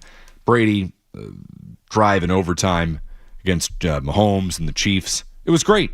You're like, oh my God. I mean, Tony Romo was, and CBS then doubled down and gave him $1 gazillion so he would never leave. And ever since then, he has stolen their money in one of the great heists in the history of sports media. And today, CBS put him on leave. J.J. Watt goes up to the number one team, which actually I think is a good move for CBS. But I can't believe the fall from grace that Tony Romo had. It is one of the great falls from grace I think I've ever seen from a purely broadcast performance perspective. I mean, he went from, basically John Madden to Jason Witten in about an off season. Never seen anything like it. And hopefully, listen, I don't want anybody to lose their job. It is what it is. I hope everything's okay. From a human perspective, you hope he's all right. We all win. We all win in this scenario. You have a thought on that, Skaz, you wanted to add to? Yeah, well, just Andrew Marchand, who's kind of, I don't know, the voice of everything media, covering sports media. He works for The Athletic, obviously. He had a good story on this, and he kind of said in his story that, what does happen if Tony Romo misses the first month of the season? Like, how does he return? CBS has the Super Bowl this year. So, they have to, if he's going to come back, that's a decision that needs to be made. I don't know if sooner rather than later is the exact right terminology, but like you're not just going to toss this guy out there at the Super Bowl and be like, hey, remember Tony Romo? Like he needs a softer landing spot than that. So if he's not there to start the season, like week 1 for CBS, I think there's a good chance he's not there for the Super Bowl. Whatever it is, it's going to be the phasing out process. And CBS probably wants the hell out of that deal. I mean, there were reports that they essentially had an intervention for the guy a few years ago, like a sports broadcasting intervention. I found that terminology used when it was used very interesting, going back to what I remember of the reporting at the time. I think that was leading into last year. But I mean, it's been a disaster since. And Marchand does say in his story, his poor performance in recent seasons is a factor here. So that's if they want their way out, they have it. Fair or not, they have it. I do, and obviously we're not poking light, but him saying he's going to see his grandparents and then the story coming out that all his grandparents are dead. I thought that was, Yeah. Come on, Tony. Not great. Not great. That's the old Manny Ramirez excuse. Well, his grandma died a couple times, Many times. Many. The Johnny Fair play, Yeah, right. I mean, you had your Weekend at Bernie's out there. You're just keeping them alive. Yeah, they want out of this to fire him with cause. Of course they do. And of course they probably should. I mean, $72 million, dude, over the next 4 years. I have a take on this. My apologies. My apologies too. February 28th, CBS has the Super Bowl. I believe it's ESPN ABC this season. Okay. All right. So actually, because I did not consider that they have the Super Bowl this year, because you're like, well, what do you do at this point? Because you throw J.J. Watt in there, but, what if it's good? What if it's not? And I think it'll be good because I thought Watt was great last year. But they shouldn't want him to come back. You know what CBS should do? I mean, first and foremost, if they get out of that money, which is the worst contract maybe in the history of sports, put that on the top. I mean, right towards the top of the list. It's dreadful. It doesn't get much worse than Romo's performance in the booth in the last few years, all over the place. I don't know, Jim. Tony, legitimately, I need you to know. In fact, you don't need to know. I just need you to have an opinion. I don't know, Jim. Here we go, Jim. $72 million for that? My God, did I miss my calling. Just be a mediocre quarterback for the Dallas Cowboys. It really is the best way to get your foot in the door for anything. Good God. But you know what I'd do if I had CBS? I'd call Belichick. You want out of North Carolina? I mean, he has an easy out there. Lombardi, that thing's not going right. Wouldn't it be a soft landing for Bill? It's like, oh, well, and obviously now CBS is promoting, Watt to their number one crew, but doesn't his lovely Jordan there? Doesn't she have some issues with CBS? Oh right, yeah, CBS Sunday Morning. Oh, you're right. Didn't she try and kind of commandeer something over there in CBS? And I don't think maybe people behind the scenes released some footage afterwards where she didn't look so good. I don't know, man. I don't know, Jim. A different division, Skaz. Different. This is a CBS News thing. CBS News has had some issues. There's some leadership stuff going on there. I'll plead the fifth on that one, McCarthy. Yeah, well, I mean that's what we all do. Everybody pleads the fifth nowadays. It's a very common thing to do. So yeah, I mean I don't know. I wouldn't look at the functioning or the dysfunctioning of CBS News and say that applies to their sports division, which is generally excellent. Would that be the oldest tandem sportscaster duo of all time? I mean, Nance it would have to be right up there, right? Dude, how old were Madden and Summerall in 2001?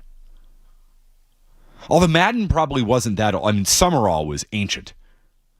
I remember at the end of that 2001, at the end of the Super Bowl broadcast, they played a clip of Summerall with a kick in the 1949 NFL championship.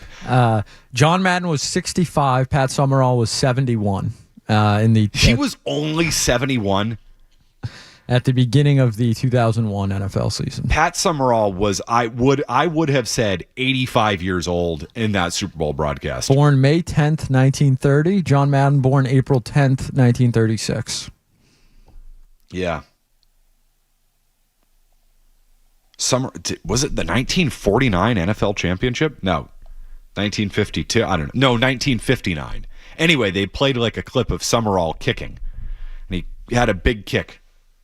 There you go. It was the 1958. Who knows? It feels like a Matt McCarthy question. Do you know Pat Summerall's first name? No. Patrick? It's George. His name is George Allen Summerall. So why'd he go by Pat? It's a damn good question. His name is George. George Summerall wouldn't have worked, I don't think. Why would you pick Pat in that situation, though? It's a great question. That's like such an old-timey thing.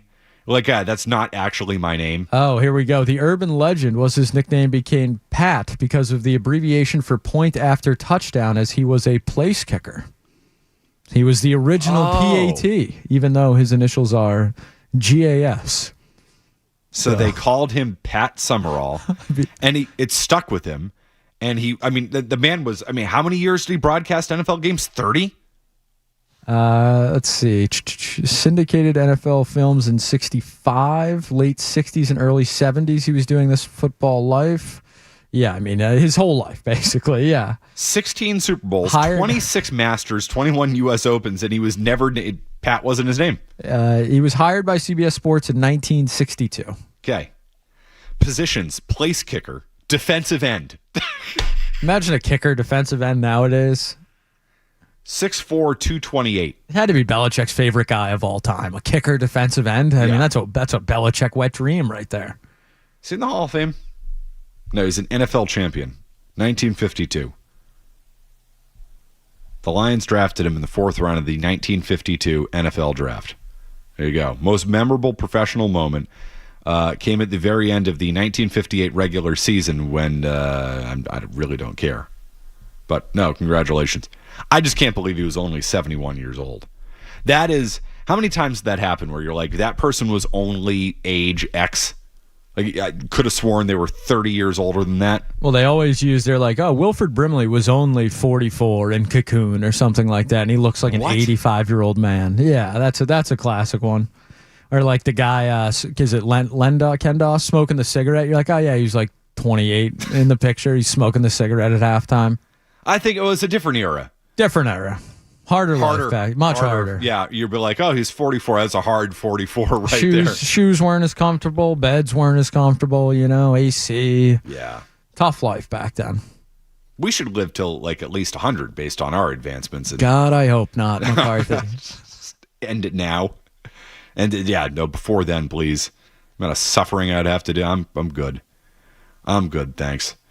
Think about if I have to watch 65 more Red Sox seasons. Will they ever win a championship again in the next 65 years? 617-779-0985. We got the Red Sox on. They're scoreless right now with the Dodgers.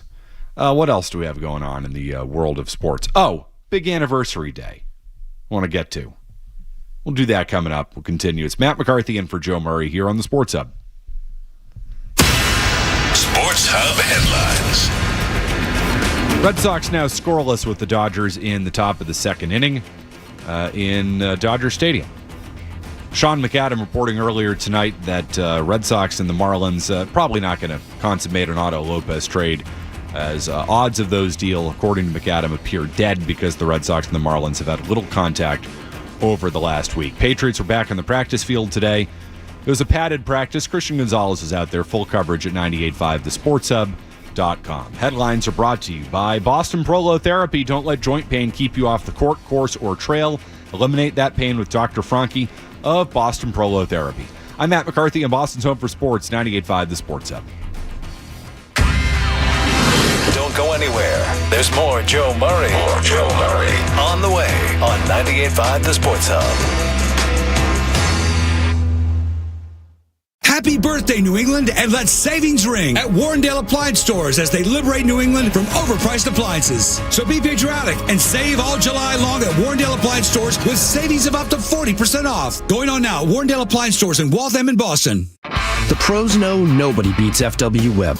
With extensive inventory, personalized service, and a fleet of trucks across the Northeast, FW Webb supports all customers, from one-van contractors to large facility operators. For planned projects, emergency jobs, or Interesting, given that Jaren Duran has been the story for the last 24 hours or so. Chad Tracy standing by him, standing behind him, amid reports today that the Red Sox are interested in trading Duran. That, according to Julian McWilliams of CBS Sports. But Chad Tracy was asked before the game, sat down with the media and was asked about Jaren Duran. Here's what he had to say earlier on today. Later, were there a lot more discussions about all the stuff with Wilson and Jaren last night? Did you? No, other than to tell you that those two are in a great place. The group is in a great spirits. Everything is in a really good spot.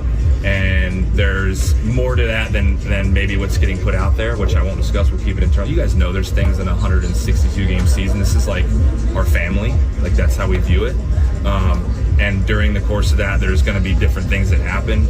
In our case, in our line of work, like, some of that stuff gets put on TV and it gets blown up, but it's not even close to as big of an issue as it's being made up. They're both great. They're in really good terms. Everything's fine. What about Duran and Epi? Fine. Yeah, fine. And totally fine. And as far as like some of the stuff being said about that, as far as, it's because you didn't tag, not necessarily true. And I'm not going to get into it. It's hard stuff, but they're perfectly fine. Actually, they spoke to perfectly fine. Sort of away from the controversial aspect of it, are you at all troubled when Jaren sounds as down as he was on himself about just his season and, maybe where he is confidence-wise?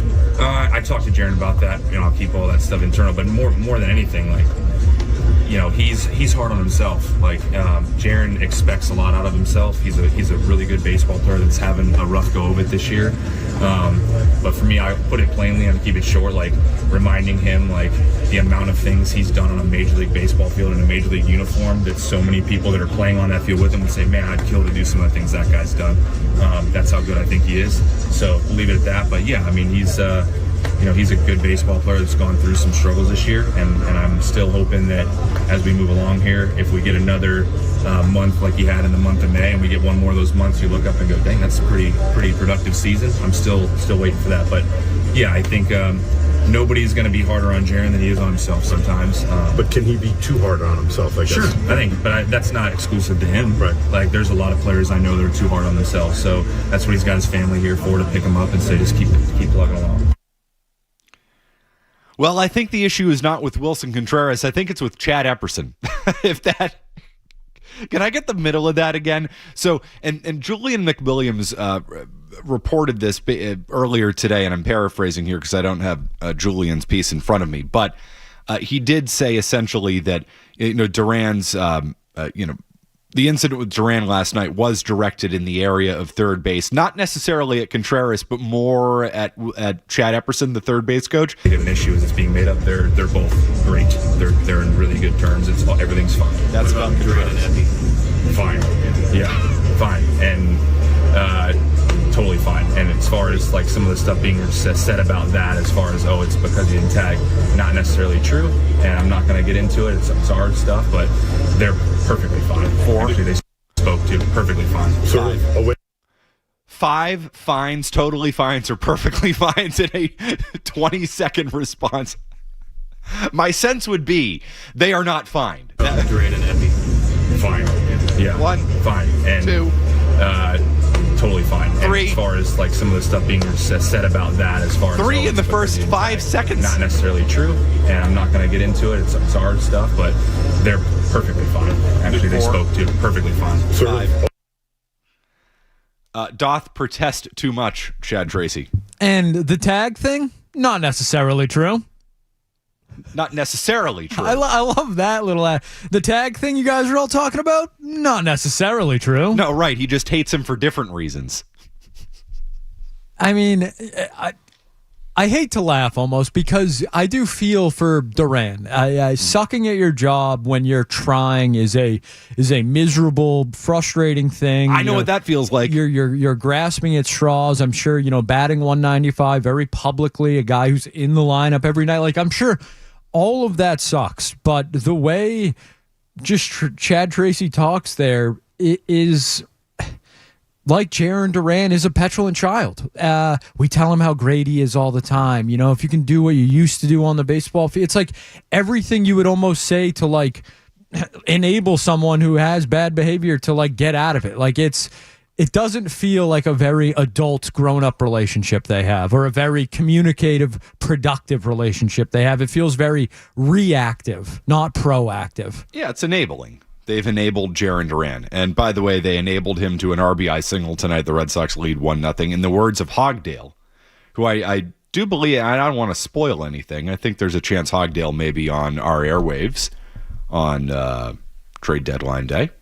I've heard a little something about that. On that. Very in on that. As he says, Jarren Duran is now taking his pent-up rage out on the baseball instead of podcasters, teammates, and fans.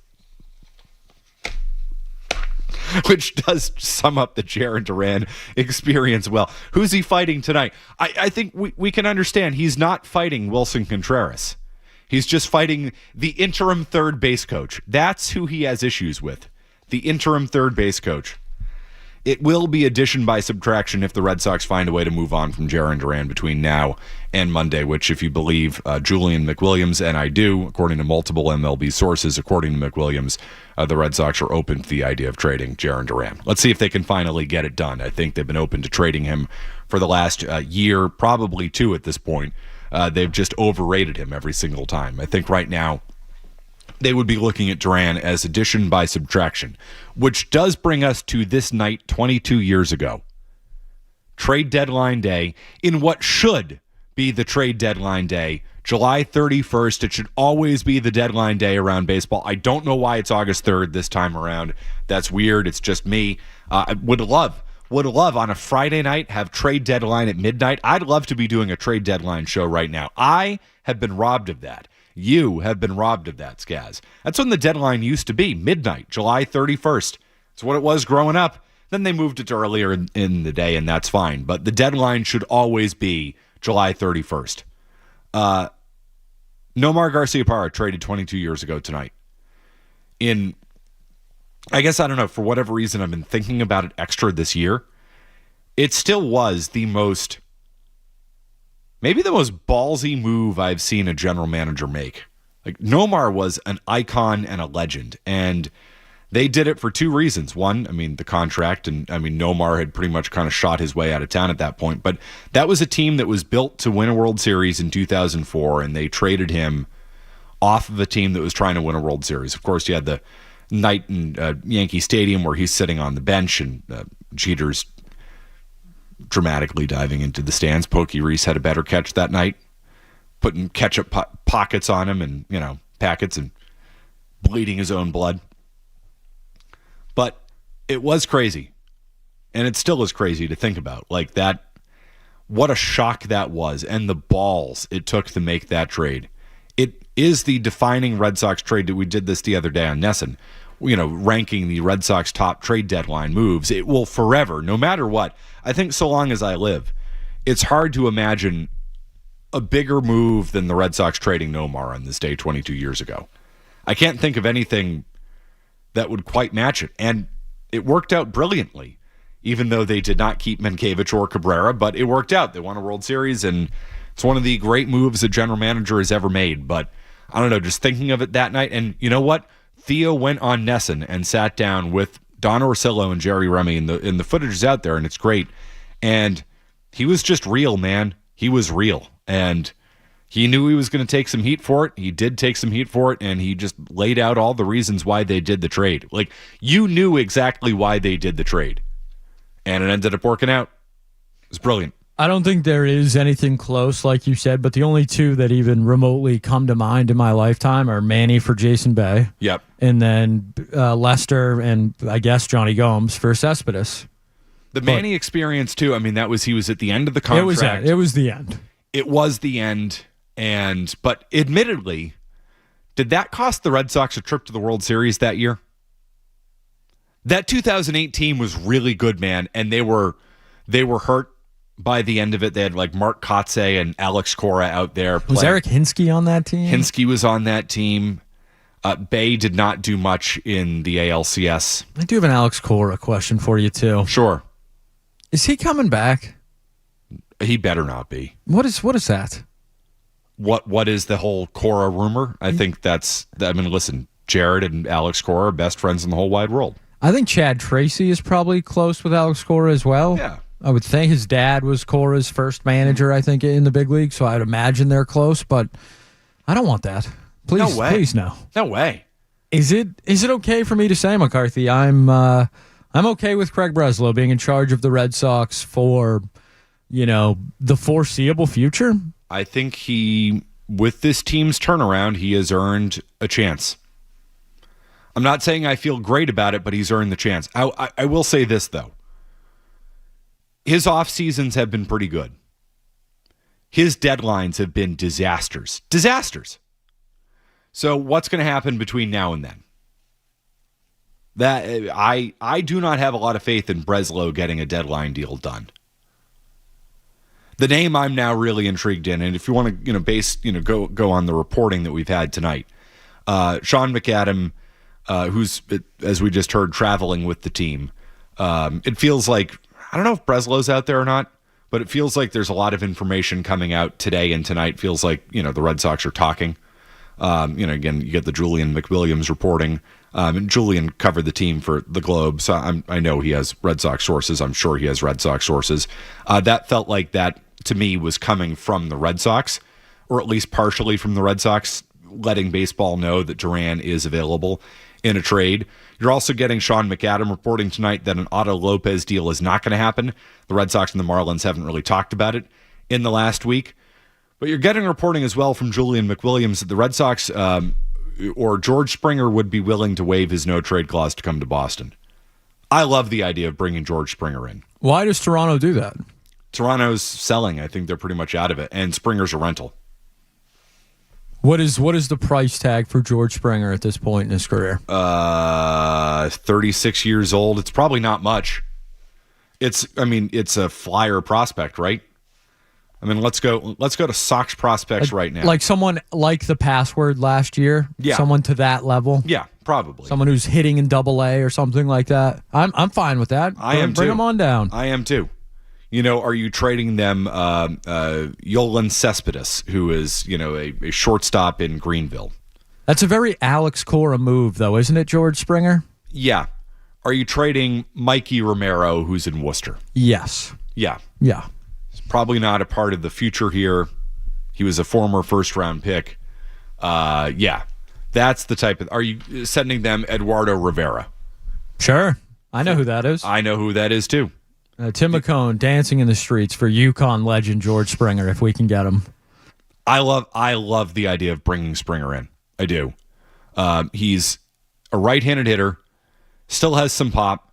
I do worry about, again, his ability to stay healthy. He's got 12 homers this year, but a big-time player, big game player, would want to chase championships.